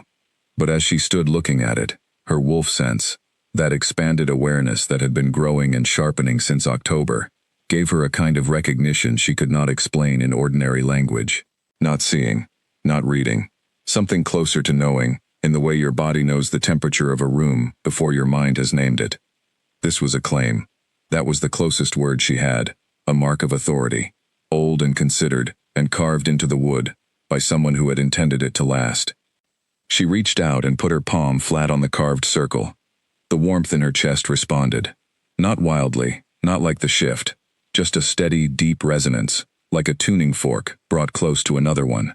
She was still standing there with her palm on the table when she heard him. He was not moving quietly. He came through the library at a normal pace, and she heard him, before he reached the door, and she straightened and turned. And he came through the doorway and saw her, and went very still. They looked at each other. The room was very small, the light was pale and even. She watched the stillness that fell over him, not the managed professional stillness but something older, something that had its roots much deeper down. The cabinet moved, she said. Yes, he said. I saw. She looked back at the table, at the carved circle. What is this room? He came into the doorway. Not into the room itself. He stood in the frame, as if he was not ready to commit to the space. It is a room of records, he said. The table is a declaration stone. It has been in this estate for over 200 years. Declaration of what? He looked at the table. His jaw was set. When the Pack Authority was established at this estate, it was declared here, formally. The symbol carved there is the mark of the Alpha King's claim to this territory. Nora turned to look at the symbol again. Your claim. My claim, he agreed. And my father's before me, and his father before him. She looked at it for a long moment. Then she looked at the shelf of bound documents above the table. What are those? He was quiet for a moment. The records of every bloodline the Alpha King's office has tracked, going back very far. Is my bloodline in there? A pause. Yes. She looked at him. He was watching her with an expression she had not seen before, something braced and direct, the look of a man who has been carrying a box for a long time, and has reached the moment where he must either set it down or keep walking. Show me, she said. He came into the room then. He reached the shelf and ran his fingers along the spines of the bound documents. They were labeled not with names but with symbols, the same kind of interlocking shapes she had seen on the table, each different. He found the one he wanted and took it down and held it for a moment before handing it to her. She opened it. The text inside was old, the handwriting formal and careful, and some of it was in a language she could not read. But at the front, in English, clearly added at a later date, was a summary. A bloodline description, a family history that went back so far she could not follow the generations, and at the bottom, in more recent handwriting, her name, Nora Elise. Bloodline status, dormant. Location, Northern Territory. Monitoring assigned, Calum, A.K. She stared at her own name and handwriting she recognized. She had seen that handwriting on the estate's maintenance records. She had seen it on the notes he sometimes left on the garden plans. He had written her name in this book. She looked up. He was looking at her with an expression of very careful honesty, the face of someone who has decided that the truth, however complicated, is the only thing left. How long has my name been in this book? She asked. 2 years, he said, when the monitoring began. 2 years, she said. You have known about me for 2 years. Yes. She looked at the book. She looked at her name. She turned past the summary page and the old records, and near the back, she found another entry in his handwriting, more recent, dated from 6 months ago. A note, a single paragraph. She read it. The writing was direct and careful, the way his speaking was. It said, Bloodline shows signs of imminent activation. Site monitoring to be established. Personal oversight required due to bloodline classification. Recommendation. Direct training if activation occurs within monitored period. And below that, in the same hand, dated the week after she had gone to the nursery and Owen had begun his quiet watching. Activation confirmed. Training initiated. She closed the book. She turned it over in her hands. She thought about the shape of the story she was holding, the 2 years of watching, the careful preparation, the personal oversight, the trained professional language wrapping something that was, under its surface, something else entirely. Calum, she said. Yes. The note. At the end. The one in your handwriting. He waited. It says personal oversight required, she said. Due to bloodline classification. What does that mean exactly? Personal oversight from the Alpha King, not from a pack officer, not from someone in your organization, from you specifically. He held her gaze. The bloodline classification, he said carefully, is paired, as I told you. Yes, but this was written 6 months ago, before you met me. You came here knowing that we were paired bloodlines. You arranged the personal oversight before you had ever spoken to me. Yes.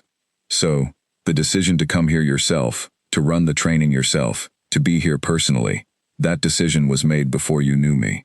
Yes, he said. The decision was made on the basis of the bloodline records, on the basis of what I knew from the records. She stood very still in the small room. And then you met me. He looked at her, and did not say anything for a moment. She could see him choosing with great care.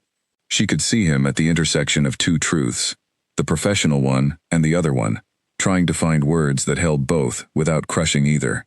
"I met you," he said, and the decision changed from a professional responsibility to it became something else. A pause. It became something I wanted to do. That is the honest answer. She set the document down on the table.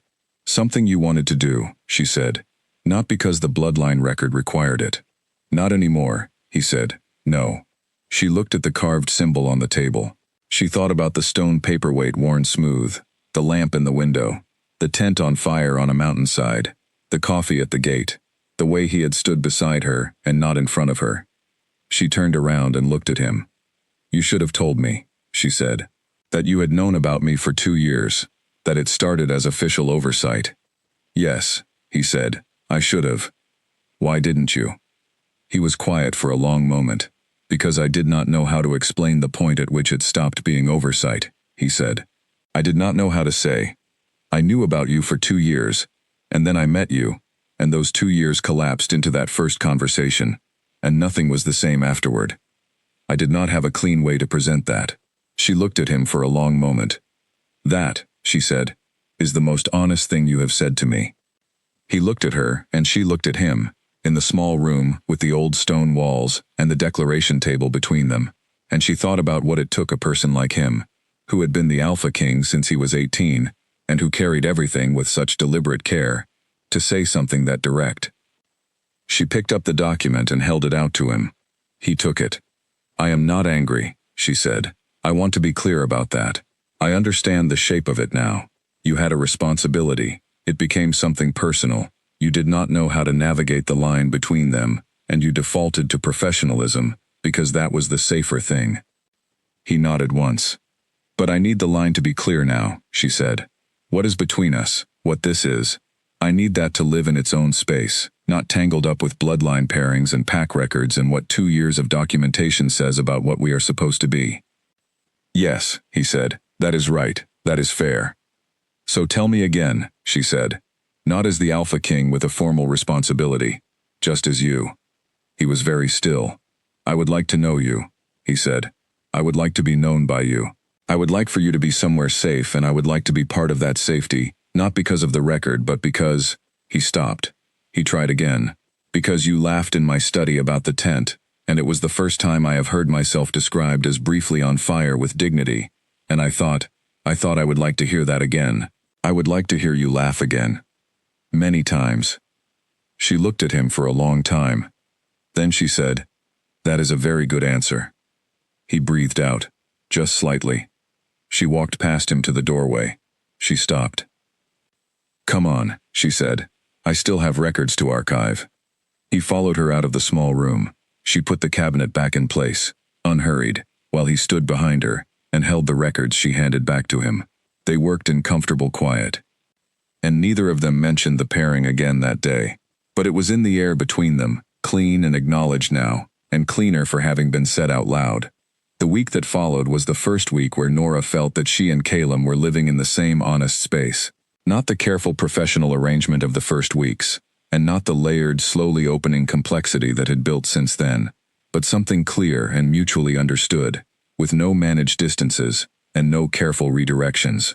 Really talked, the way she had been slowly drawing out of him for months, but without the guarding now. He told her about the responsibilities of the Alpha King's office in plain terms, the pack oversight, the territorial agreements, the disputes he mediated, the calls he made that nobody else could make. He told her it was exhausting, and that he was good at it, and that neither of those facts negated the other. He told her about the years after his father died, when he had been 18 and still raw from the loss, and the pack elders had gathered around him and handed him the full weight of the role before he had finished grieving. He told her this without bitterness, which she thought said more about his character than almost anything else. He said, "I was not ready, and they knew it, and they gave it to me anyway because the role could not wait. I understood that. I still understand it. I simply also know the cost of it." She told him things she had not told anyone. She told him about the particular quality of loneliness that came from growing up with a guardian who was not unkind but was not warm. The way you learn to need nothing from no one. Very thoroughly. because needing things and not getting them hurts in ways that loneliness alone does not. He listened to this with complete attention. He did not offer solutions or perspective, or any of the things people usually offer when they are uncomfortable with someone else's truth. He simply received it. She thought, this is what 20 years of making decisions that affect other people teaches you. How to be present when someone else is speaking. Owen came to the estate on Thursday, the first time he had been there in several weeks. He sat in the kitchen with Edna and drank tea, and then found Nora in the garden and sat on the stone wall while she worked. I heard about Tuesday, he said. Aldrin, she said, yes. You handled it well. Calum handled it. Calum spoke, Owen said. You stood. He paused. In this world, Nora, those two things are equally important. She kept her hands in the soil. They will come back. Yes, but not soon. And not alone. They will come with more planning, more people, more something. They are not impulsive. Aldrin especially. He will take time to reassess. How much time? Weeks, possibly longer. He drank his tea. Enough time for you to be fully ready. She looked at him. What does fully ready look like? Owen looked at her sideways. Ask Salem, he said. He will tell you now. He is finally at the point where he will tell you what he should have told you weeks ago. She dug a section of fresh earth and placed a bulb carefully. The blood moon, she said. Owen went still beside her. He told you. He told me about the pairing, the convergence. He explained what the paired bloodlines mean. She pressed the soil back over the bulb. He has not explained what actually happens when the blood moon comes. I am not sure he has found the right moment for that conversation. Do not wait for the right moment, Owen said. There is not one. Ask him directly. She nodded. She kept working. Owen, she said, when you arranged for me to go to Aldwick, did you know it would be him, that he would be here personally? Yes, Owen said simply. I knew. And you put me here anyway. I put you here because it was the safest place, Owen said. What happened after that was between the two of you. She put another bulb in the ground. She thought about all the people who had arranged things quietly in advance. Her aunt, Owen, and Calum's own 2 years of careful watching, and she thought about whether it bothered her or not. She examined the feeling. It did not bother her, not anymore. Good, she said finally. Owen finished his tea. He set the cup on the wall and stood up and brushed off his coat. You are different than when I first met you, he said. In a good way. You carry yourself differently. I know what I am now, she said. Yes, he agreed. That helps. He walked back to the house. She watched him go. She looked back at the garden. The beds were tidy and full of work she had done. Careful planting, patient tending, the long, slow process of making something grow in cold ground. She thought, ask him about the blood moon. Ask directly. She found Calum in the study at the end of the day. He was at the desk, writing, and he looked up when she came in and set the pen down. She sat across from him without being invited. The blood moon, she said. Tell me what happens. All of it, not in pieces. He looked at her for a long moment. Then he folded his hands on the desk. In 3 weeks, he said, the blood moon rises. For paired bloodlines, it is a window. The wolf calls shift to their peak. The paired connection is at its most powerful. What does that mean practically? It means that if the pairing is going to resolve, it will happen during the blood moon. There is a formal act, an anchoring. Both people consciously choose to bind their bloodlines, not permanently, not irreversibly without consent, but it creates a link that stabilizes both wolves and contributes, according to the old records, to a stability in the broader pack world. And if we do not? Nothing bad happens, he said. The window closes. The next blood moon is in a year. But the unbound know about the blood moon, she said. Don't they? He was quiet for a moment. Yes, it is in the old records they have access to. And a pack leader acting without a paired anchor is simpler to challenge. The anchor creates a legitimacy that makes certain political moves more difficult. So if the anchoring happens, she said, Aldrin's position weakens. Significantly, yes. And if it does not happen, they will use the window to move against you. It is possible. She looked at him steadily. You have not asked me, she said. He met her eyes. No, I was not going to ask you for political reasons. I know, she said, but I am asking you, is this something you want? Not as the Alpha King, not for the stability of the pack structure, for yourself. He was quiet for a long time. The green lamp was on. The room was warm. Yes, he said. She looked at him. Yes, she said. Then we will be ready. He breathed out slowly. Something in his face shifted. Something that had been held in place for a very long time settled, quietly, into rest. Outside the night was clear. Somewhere beyond the estate walls, the world was moving with its usual complexity, factions and politics and old agreements being tested. But in the study, in the warm light, two people had just said something simple and true. 3 weeks, Nora thought. She was ready. They found the letter slipped under the estate gate on a Sunday morning. Percy brought it to the study. He set it on the desk in front of Calum without a word. Calum looked at the seal on the envelope for a long moment before he opened it, and Nora, who had been sitting with coffee in the chair across from him, read the careful stillness of his face and put her cup down. The letter was from Aldrin. She watched Calum read it. She had learned to read him by now. Not perfectly. He was still a largely closed book in many of the ways that mattered, but she could track the movements behind the stillness, the small indicators, the slight tension at the corner of his jaw, the very controlled way he drew one slow breath at the halfway point of the page, the way his hands stayed flat on the desk and did not move at all. He set the letter down and looked at the window. He knows about the blood moon, she said. Yes. He knows it is in 2 weeks. Yes. He turned back. He has laid out a formal challenge, addressed to me as Alpha King. He is claiming that the regional pack governance has been corrupted, is the word he uses, by undisclosed interests, specifically by the presence of an unblooded wolf in the Alpha King's personal circle. He means me. He means you. He looked at her steadily. A formal challenge requires a formal response. The tradition is old. It predates most of our current structures. If the challenge is issued, I am required to appear before a panel and demonstrate that my governance has been conducted properly. And if you do not appear, then the challenge is treated as successful by default. She absorbed that. And the panel, who makes up the panel? It is drawn from neutral pack representatives from other territories, he said, people with no stake in either side. Is there a version of this where Aldrin wins? He was quiet for a moment. If the panel finds against me, there is a period of review during which my authority is suspended. A temporary council takes oversight. During that period, he paused.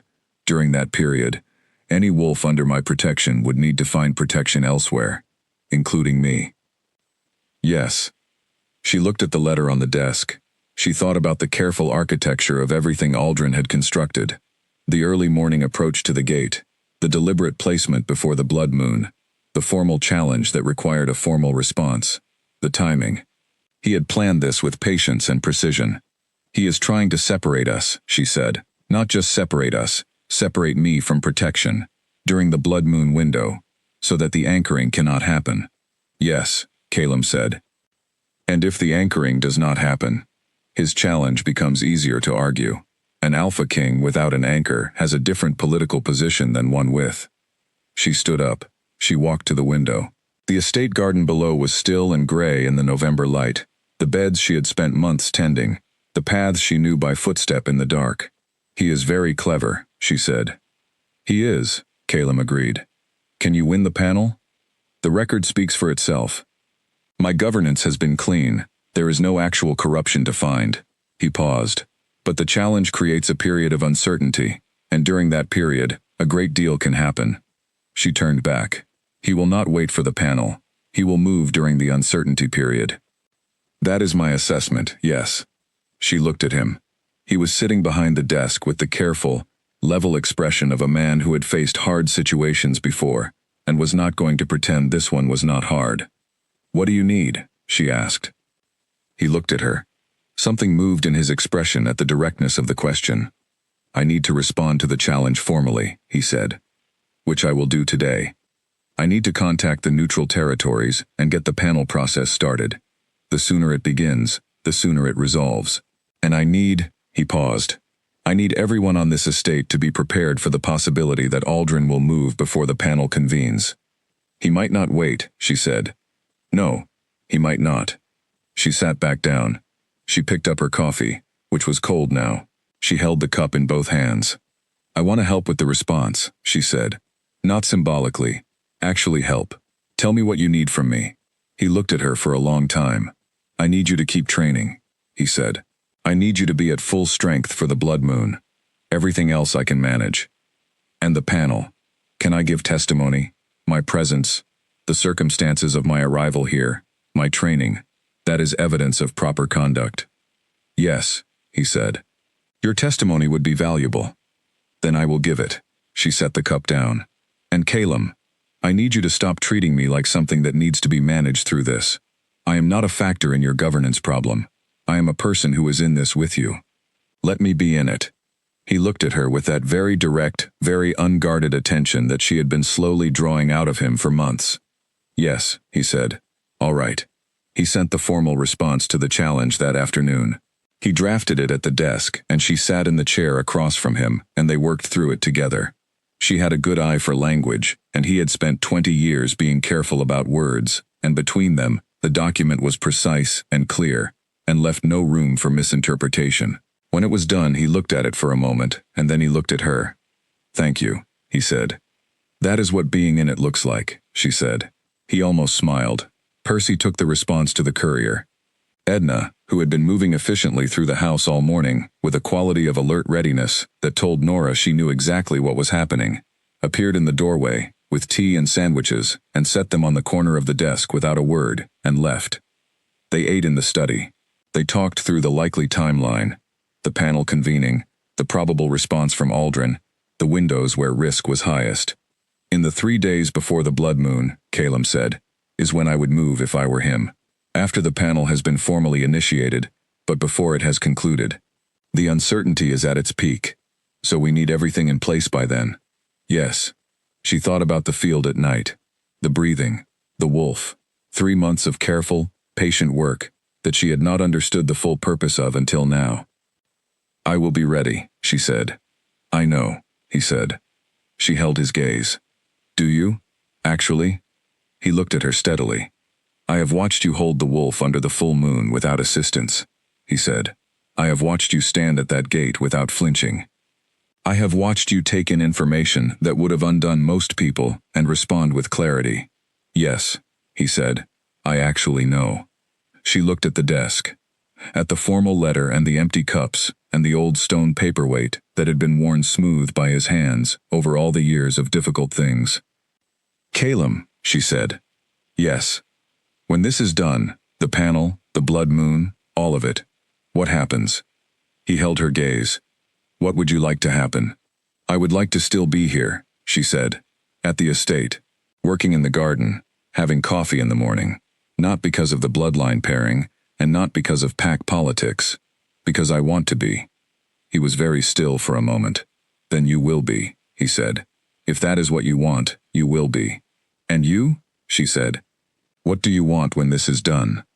He looked at her for a long moment, and then he did something she had not seen before. He reached across the desk and set his hand over hers. Not a dramatic gesture, not anything large, just his hand, warm and steady, resting over hers on the cool surface of the desk. This, he said quietly, exactly this. She turned her hand over and pressed his palm, and they sat in the study with the gray November light at the window and the green lamp burning in the corner, and neither of them said anything else for a while. That evening's training session was the most serious one they had run. He pushed her further than he had before, not past her limits, but to the very edge of them. He asked her to hold the wolf while walking, while speaking, while dividing her attention between multiple things at once. He asked her to shift the transition speed, to slow the wave and hold it at each stage. He asked her to do this in the dark, with no preparation, starting from a standing rest. She did all of it. Not perfectly, not without effort, but she did it, each time, and each time she came back to herself, fully and cleanly. When they finished, he stood in the dark field and looked at her for a moment without speaking. You are ready, he said, whatever comes. She wiped the cold off her face with the back of her wrist. She stood in the dark with her chest steady, and her wolf quiet, and her feet firmly on the frozen ground. "I know," she said. They walked back in the dark. At the gate, he held it open, and she passed through. She stopped on the other side. 2 weeks, she said. 2 weeks, he said. She looked at him in the dark. He was standing in the gate frame, the estate lights behind him, and for a moment, she saw him very clearly, not as the Alpha King, and not as her teacher, and not as the complicated, carefully managed person he had been for the first weeks. Just as he was. She thought, "I see you." She thought, "I am glad I came to this estate." She turned and walked home. The cold air was sharp and clean. The moon was a bright crescent overhead, growing slowly toward full. Behind her, she heard the gate close quietly, and she knew without looking that he stood there for a while before going back inside, and she walked home with that knowledge warm in her chest, steady as a heartbeat. 2 weeks. She was ready. The next 10 days were a different kind of training. Not just the wolf, though that continued every evening in the field, deeper and sharper than before, but also the preparation for the panel testimony she had agreed to give. Calum walked her through the process with the same precision he brought to everything. She would be asked to describe how she came to be at the estate, the circumstances of her awakening, the training she had received, and to confirm that at no point had anything in her experience suggested misconduct. The answer to that last part was very simple. She said it plainly in practice, and she would say it plainly to the panel. She met with Owen twice during that period.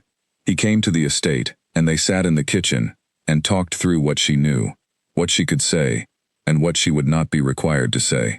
He had sat on pack panels before, he told her. He knew the format. He helped her understand the questions she would face. "You have nothing to hide," he said on his second visit. "I know," she said. "Say it like you know it then," he said. "You know your own experience. You know what this has been. You are not defending anything. You are describing something that happened." She thought about that. What if they ask about the pairing, about the bloodline connection between us? Owen looked at her over his tea. Tell the truth. The pairing was documented in the records. His knowledge of it was disclosed in his logs. There is nothing improper about two paired bloodlines being brought together in a safe environment for training. They will imply that it was personally motivated. Let them imply it, Owen said. The record speaks. What is in the record is accurate. If they want to make an argument from suggestion and implication, they are welcome to try it against two very clear sets of documentation. She held her tea. "I am not going to apologize for knowing him," she said. Owen smiled. "Good," he said. "Then do not." The panel was set for 4 days before the blood moon. Neutral representatives from 3 other territories, names she did not know, faces she had not met, would convene at a formal estate 2 hours' drive from Aldwych. Calum would appear in person. She would testify by statement, read into the record, and answer questions if the panel requested clarification. She wrote her statement over 3 evenings. She wrote it at the kitchen table with her notebook and her pen, and she wrote it the same way she wrote everything that mattered, carefully, honestly, without decoration. She described coming to the estate. She described the training. She described Aldrin's appearance at the gate and Calum's response. She described her own position, her own experience, in plain and direct language. She read it back to herself the night before the panel. It was true. Every word. She gave it to Calum the next morning. He read it at the desk. She sat across from him and watched him read it the way she had learned to watch him, tracking the small indicators, the jaw, the hands, the breath. When he finished, he set it down. "You did not hold anything back," he said. "Why would I?" He looked at the statement. "It will make things clear to the panel," he said, "about the nature of what is between us." "The nature of what is between us is honest," she said. "It began as professional oversight. It became personal. We are both aware of that. It has not compromised anything. If the panel finds that inappropriate, they are making a different argument than the one they are supposed to be making." He looked at her for a long moment. "You are very clear," he said. "Yes," she said. "I know what this is. I am not confused about it, and I am not going to speak about it with uncertainty I do not feel." He held her gaze. Something moved across his face that she recognized now. That very particular openness that came when he let himself be fully present, without management, without the 20-year habit of controlled distance. "I am glad you came to this estate," he said. She smiled at him. "I know," she said. "So am I." He went to the panel on Wednesday. Percy drove. Edna ran the estate. Nora went to the garden and worked steadily through the morning with the kind of focused calm that she had built over 3 months of training, the ability to remain present and steady in the body, regardless of what was happening in the mind. The mind was busy. She let it be busy, and kept her hands in the soil. Owen called at noon. The panel had convened. Calum had presented. Her statement had been read into the record. The panel had asked 2 clarifying questions, both of which the statement answered. Aldrin's challenge had been heard. The decision would come by evening. Nora put the phone down and went back to the garden. She planted the last of the winter bulbs. She went through every bed and cleared the dead material, and did the quiet, careful work of putting a garden to rest for winter. She worked until the light went pale and the cold came down. Percy appeared at the garden gate at 4. "It is done," he said. She straightened up. "And?" "The panel found the challenge without merit," Percy said.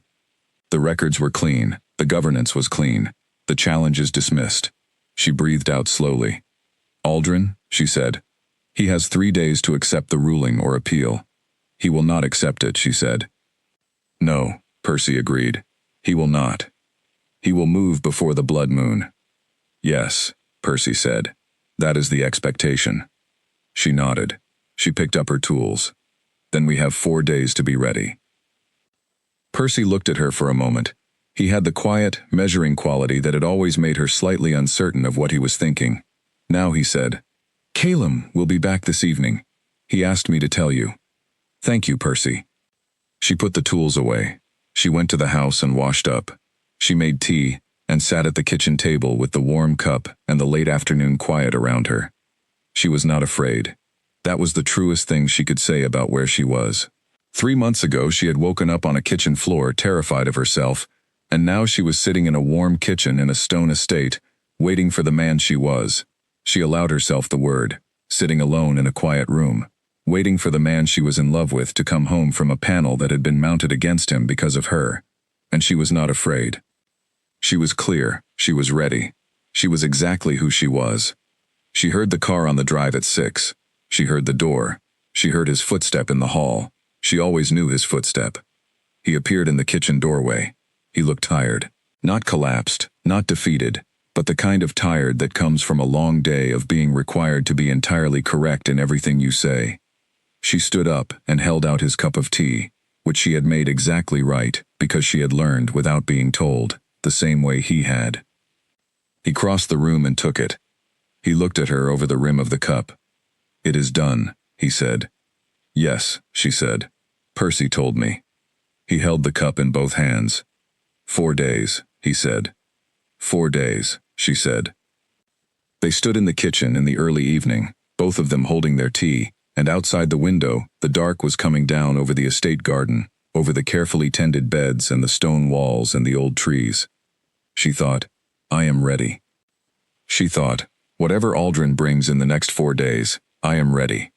She thought, "I know who I am, and I know who I am standing beside, and I am not going to move from this ground." She raised her cup. He raised his. 4 days. They came on the night before the blood moon. Not to the gate, not politely, with a letter or a face at the bars. They came over the north wall of the estate at midnight, in the dark, without announcing themselves. Nora was awake. She had been awake for an hour, sitting at the edge of her bed in the cottage the estate used for groundskeeping staff, a small stone building near the north garden that she had moved into 2 weeks earlier at Calum's quiet suggestion, needing her closer, though neither of them had said that directly. She had been awake because the wolf was awake. The night before the blood moon, the pull in her chest was a constant pressure, low and insistent, and sleep had kept sliding away from her. She felt them come over the wall. Not heard them, felt them.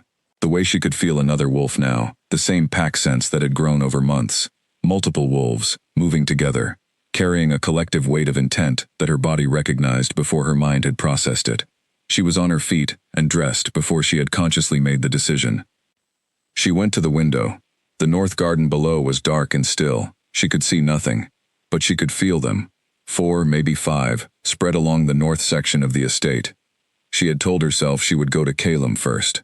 She had promised herself this, sitting with Owen's words in her head. If something happens, you go to him first. She was at the cottage door before she finished the thought. But Calum was already there. He was standing just outside the cottage door in the dark, dressed, alert. He looked at her face when the door opened, and she saw that he had known before she did, probably minutes before, his pack sense more developed than hers by 20 years of practice. "Percy," he said. "Edna, they are moving." "How many?" "5 on the north. Possibly more at the east gate." He was calm, the kind of calm that was not the absence of intensity, but the mastery of it. "Aldrin? I do not know yet." She moved out of the cottage, and stood beside him in the cold night. The blood moon was 1 night away, and the sky above the estate was dark and very clear, the stars bright, and the moon a thick, luminous crescent. "What do we do?" she asked. He looked at her. "What I need from you," he said, "is that you do not shift. However the pressure builds tonight, you hold yourself. Yes, I need you at full strength and fully present, not the wolf." "I understand." She felt the wolf stir in her chest at the proximity of the other wolves, not aggressively, but alertly, that deep animal awareness. She breathed into it. She held it. "I will hold it." He looked at her for a moment, and in the dark, she could see the expression on his face very clearly, something that was not quite worry, and not quite fear, but the face of someone who cares very much about what happens next. Then he turned toward the north garden. They met Percy at the gate in the north wall. Percy was already there, with 2 others Nora recognized from the daytime staff. Wolves she had not known were wolves until now. They moved with a very different quality than she had seen in their ordinary working hours. Alert, coordinated without needing to speak. 5 on the north, Percy said. 2 at the east. Aldrin himself at the main gate. Calum was quiet for a moment. He was calculating. She could see it. The swift, practiced assessment of a man who had been making tactical decisions for 20 years. "Aldrin wants to talk," he said. "He brought the others to manage us, if talking fails. He is still trying to achieve this through pressure, and not through direct confrontation." "What does he want from this?" Nora asked. "He wants me to stand down from the blood moon," Calum said. "He wants the anchoring not to happen." "Is there anything he could say that would make you stand down?" He looked at her steadily. "No." "Then we meet him at the main gate," she said. "We meet him there, we hear what he says, and we say no." He held her gaze. "Yes," he said. They walked through the estate to the main gate. Nora was aware of the others moving behind and around them. Percy and the estate wolves taking positions in a loose spread that she understood, without being told, was protective. She thought, this is what a pack feels like, not just rules and bloodlines and old records. This, people who move with you without being asked. Aldrin was at the main gate. He stood in front of it with 2 people, not the same pair from the November morning but others, and one of them was a woman Nora had not seen before who stood with a very particular stillness. An older wolf, she thought. Very controlled. Aldrin looked at Calum and then at Nora. "You got your ruling," he said. "The panel chose." "Yes," Calum said. "And you intend to proceed tomorrow?" "Yes." Aldrin's expression was hard and carefully managed. He was a man who operated from behind a wall of principle that he had built high enough to convince himself it was not also made of something more personal. She could see it in him, the true believer, who had been at this long enough to stop questioning whether he was right. "She is unblooded," Aldrin said. He looked at Nora directly. "Whatever the Alpha King's personal records say, you have no formal pack registration. The anchoring of a wolf without formal pack standing to the Alpha King's bloodline creates a precedent that undermines the entire structure of—" "Aldrin," Nora said. He stopped. She had not meant to cut him off. She had not planned to speak at all, but his voice had kept going, and she had said his name in the same tone she used when Percy was explaining something that needed a different explanation, and it had worked. He looked at her. "My bloodline is in the records," she said. "Calum's records, which were presented to the panel, which found them accurate and complete. My pack standing has been formally entered as part of this estate's register. I am not unblooded. I am newly woken. Those are different things and you know that." Aldrin's jaw moved. "The distinction is—" The distinction is the one that makes your argument fail, she said. You know it. That is why you came tonight instead of through the proper channel that the panel ruling requires. She looked at him directly. You had a process. It ruled against you. What you are doing right now is not principle. It is refusing to accept a process you agreed to follow. Aldrin looked at Calum. You are going to let her speak for you. She is not speaking for me, Calum said. His voice was very even. She is speaking for herself. Those are different things, as she has just explained. A silence at the gate. The night was cold. Behind Aldrin, the two wolves with him were very still. If you proceed tomorrow, Aldrin said, we will challenge again. Different grounds. The fight does not end with the panel. I know, Calum said. It rarely does with the unbound. You have been challenging something for 3 years in this territory, and the territory is still standing. You have been challenging the structures you object to for longer than that, and the structures are still standing. He looked at Aldrin steadily. I will answer every challenge in its proper form. I always have. But you will not stop what happens tomorrow. Aldrin was quiet for a long moment. He was looking at both of them. She felt him reading the space between them. Not just who they were individually, but what they were together. The thing that had grown over 3 months, and was now present and clear, and not something she was going to manage or minimize for anyone's comfort.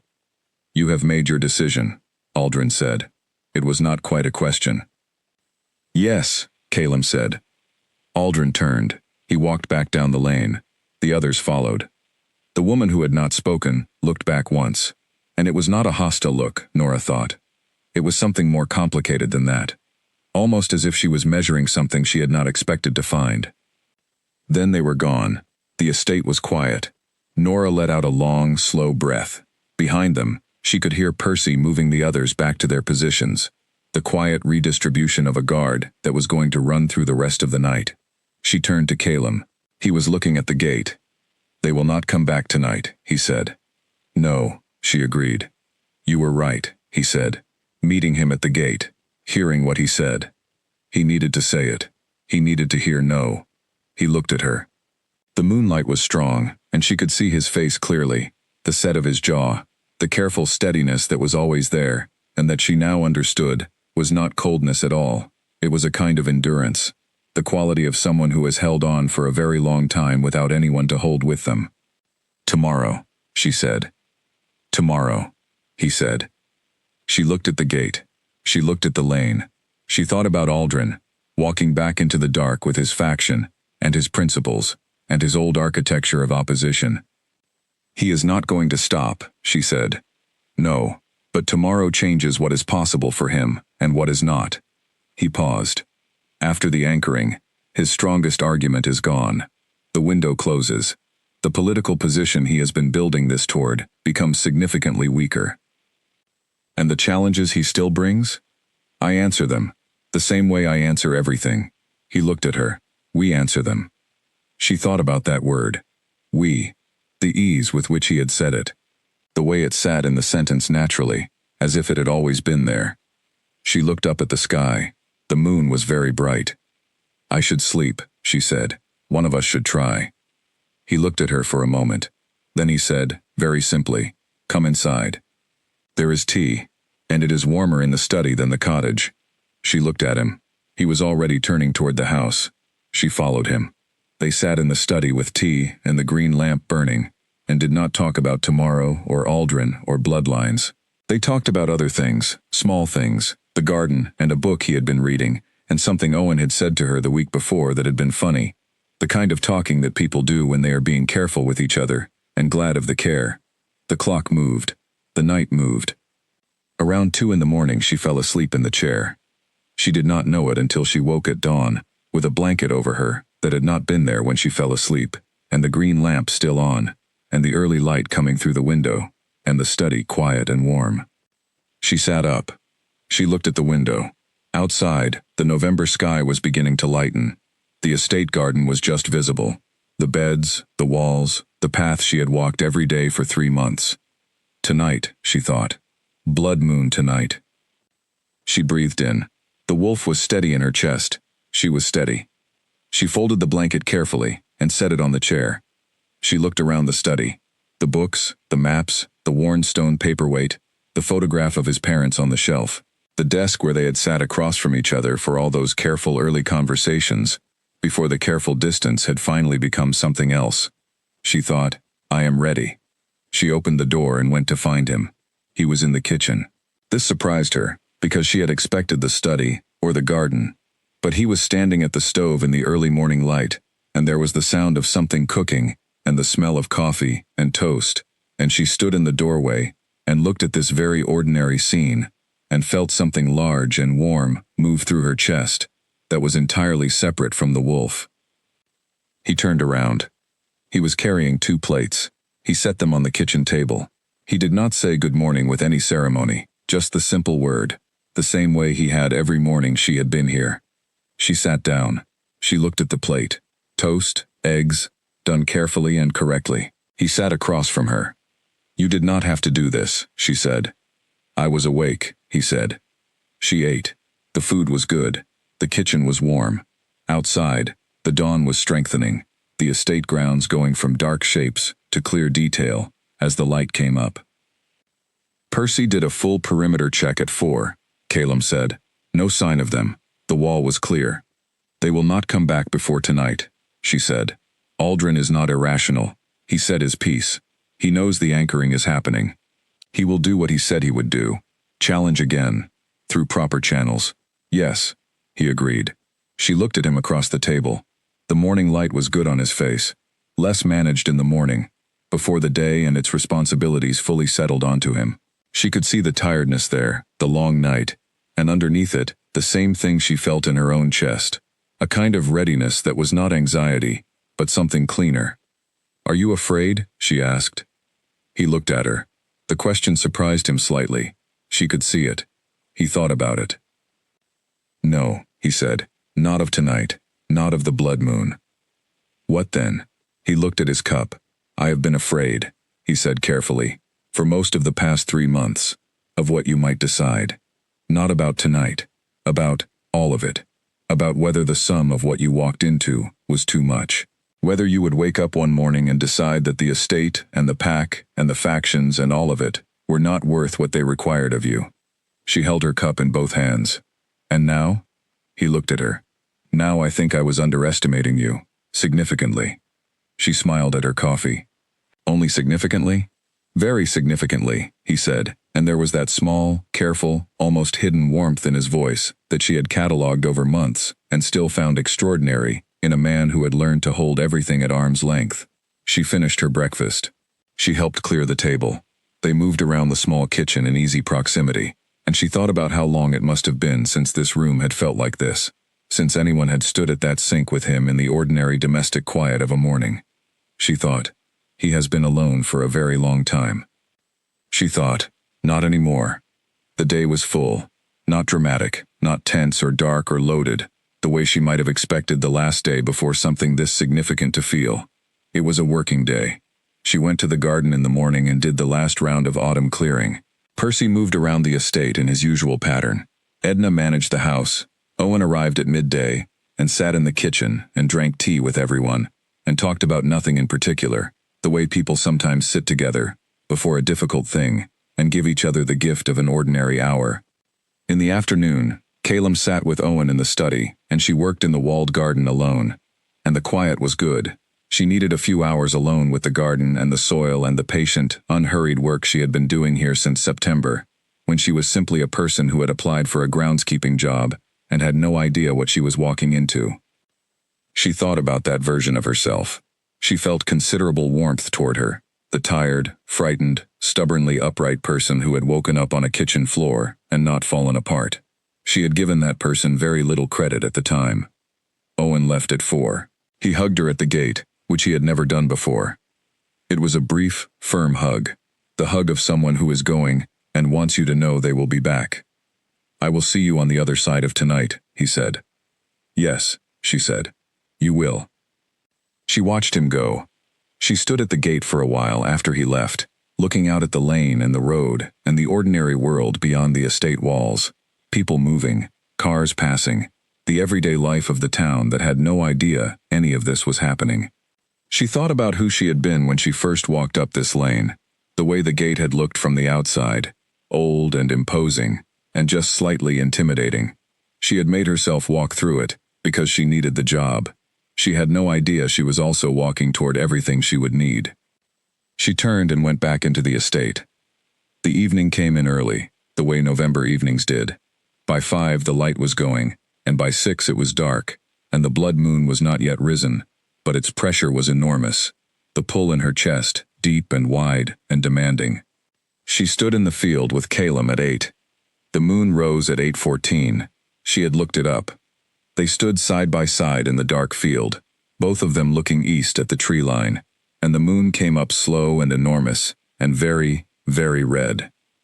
She felt it in every part of her body, not as pain, not as the terrifying wave of the early weeks, as power, as herself, fully present, the wolf and the woman together, in one body without conflict or war, the two of them standing in the same space and looking at the same sky. She looked at Calum. He was looking at the moon. His face in the red light was very clear, the long lines of it, the strong jaw, the pale gray eyes. He turned to look at her. "Ready?" he said. "Yes," she said. The anchoring was not a ceremony she had expected. There was no ritual, no words to be spoken in a language she did not know, no formal structure. Calum had explained it simply, the week before.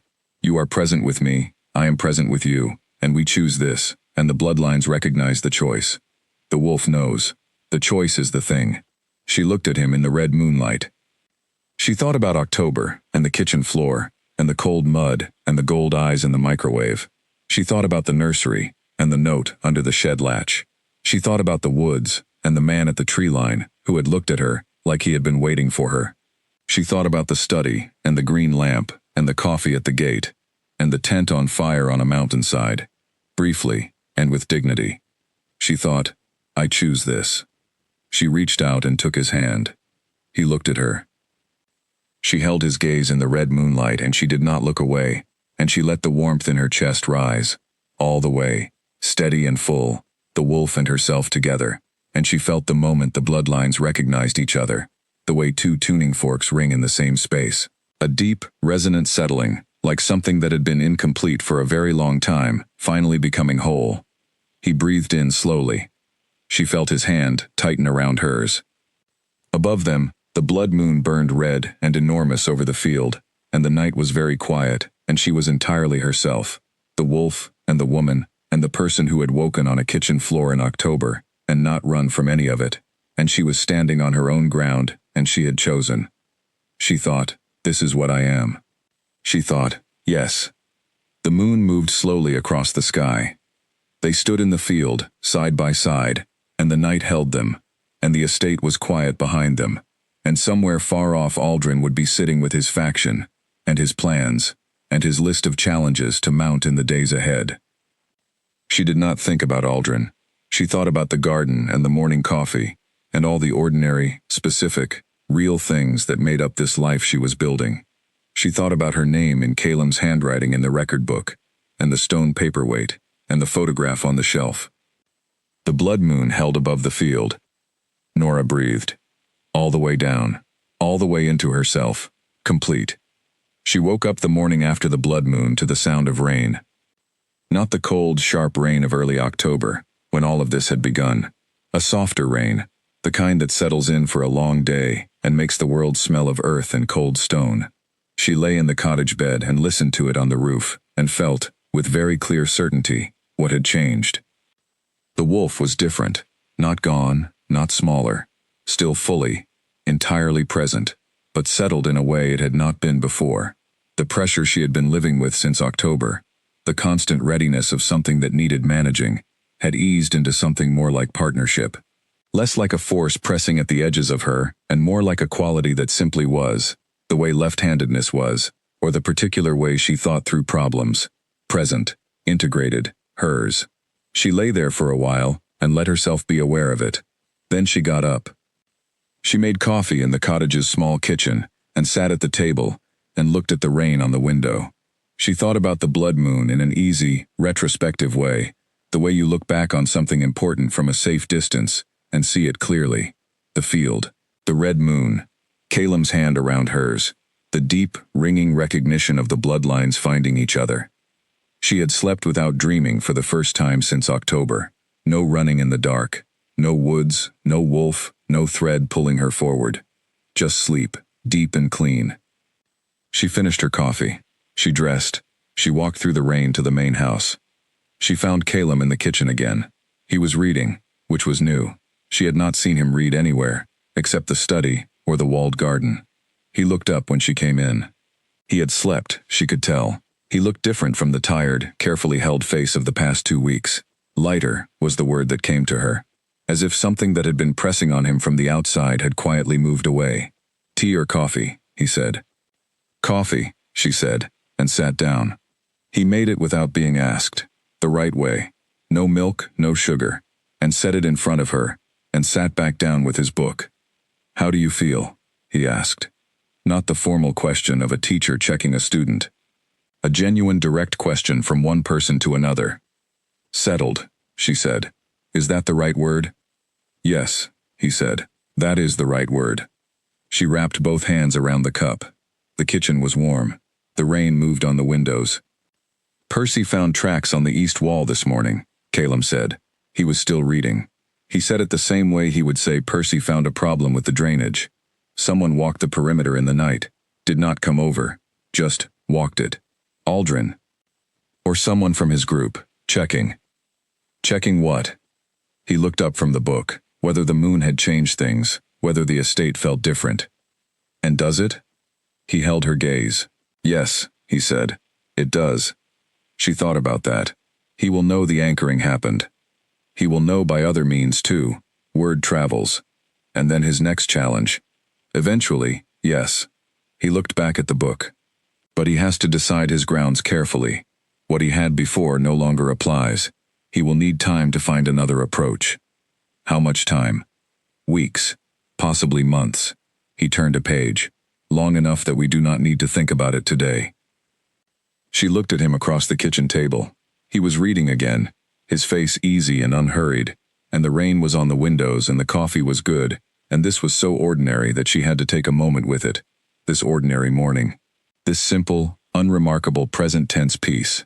She thought about everything it had cost to get here, October, and the mud, and the fear, the weeks of training in cold fields, the sealed room, and the formal challenge, and the night before the blood moon, when Aldrin had come to the gate. She thought about all the things she had not run from. "I want to stay," she said. "Not temporarily. I want to put a real winter garden in.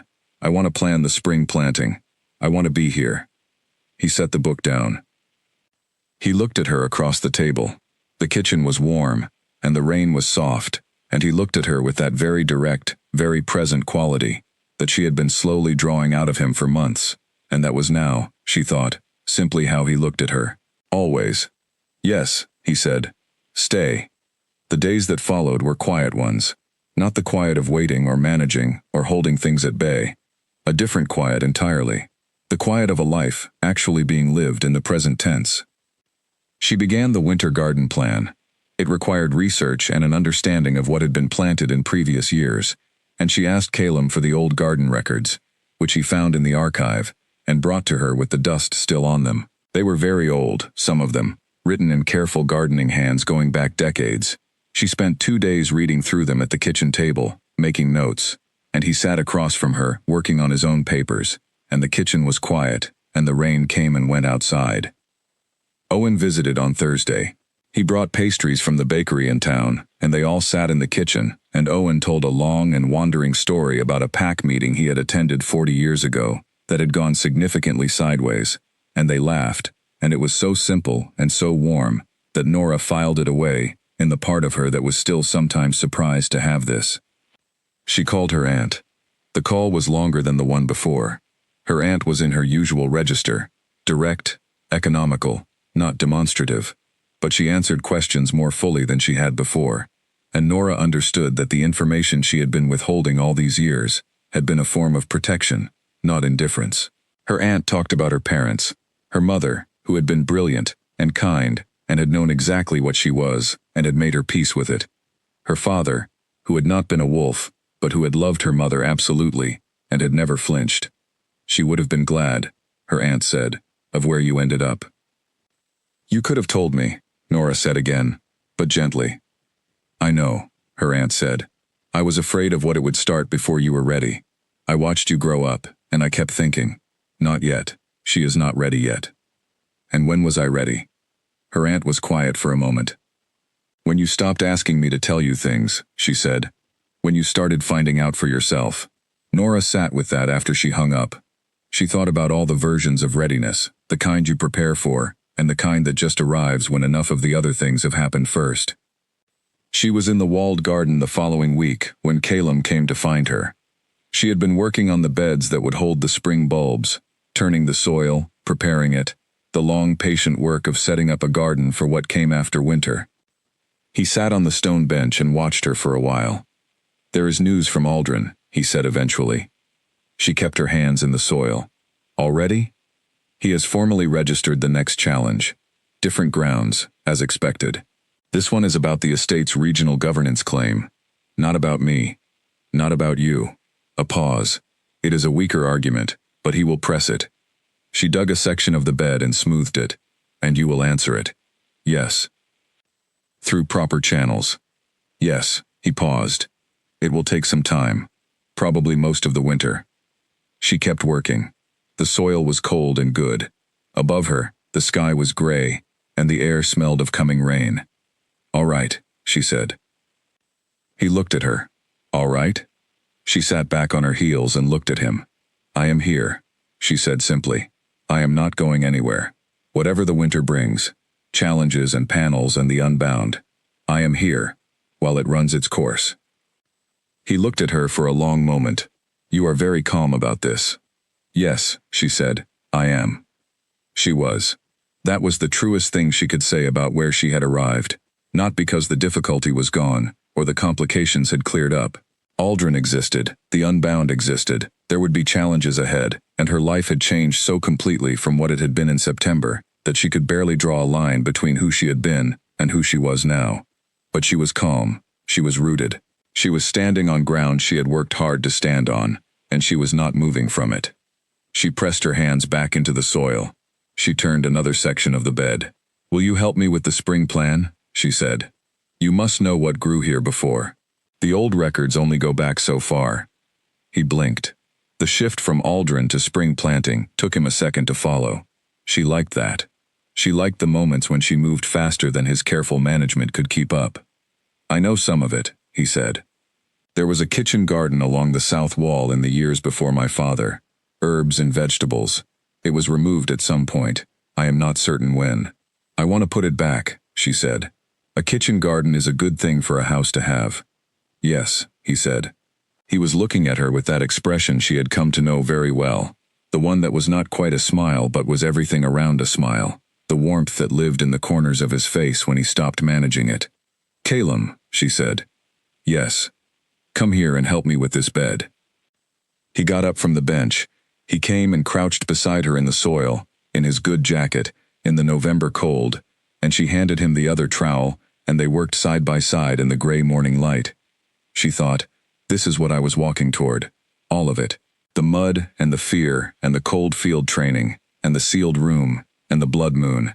All of it was walking toward this specific, simple, present tense morning in a walled garden in November, crouched in the cold earth beside a person she knew and trusted, planning a kitchen garden.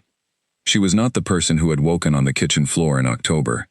That woman had been real, and she was grateful for her, and she had led her here, step by careful step, refusing to run. But this woman, this one, right now, with soil on her hands, and a wolf settled steady in her chest, and a future she was already making plans for. This was the one she had been becoming all along. She thought, I woke up as something new, and I fell for the man who carried everything alone, and now neither of us is alone, and the garden needs spring bulbs. She thought, this is enough. She thought, this is everything. She pressed the last bulb into the cold ground, and sat back and looked at the prepared bed. It would be months before anything came up. That was the nature of winter planting, the patience of it, the trust. You put things in the ground and you tend them and you wait. and when the time comes, they grow. She looked at Calum. He was brushing the soil off his jacket, somewhat unsuccessfully. She reached over and helped him without thinking, brushing the dirt from his sleeve with her hand, and he went still for a moment, in the way he sometimes did when she did something simple and direct, as if his body needed a second to register that this was real. She withdrew her hand. She picked up her tools. "Same time tomorrow?" she said.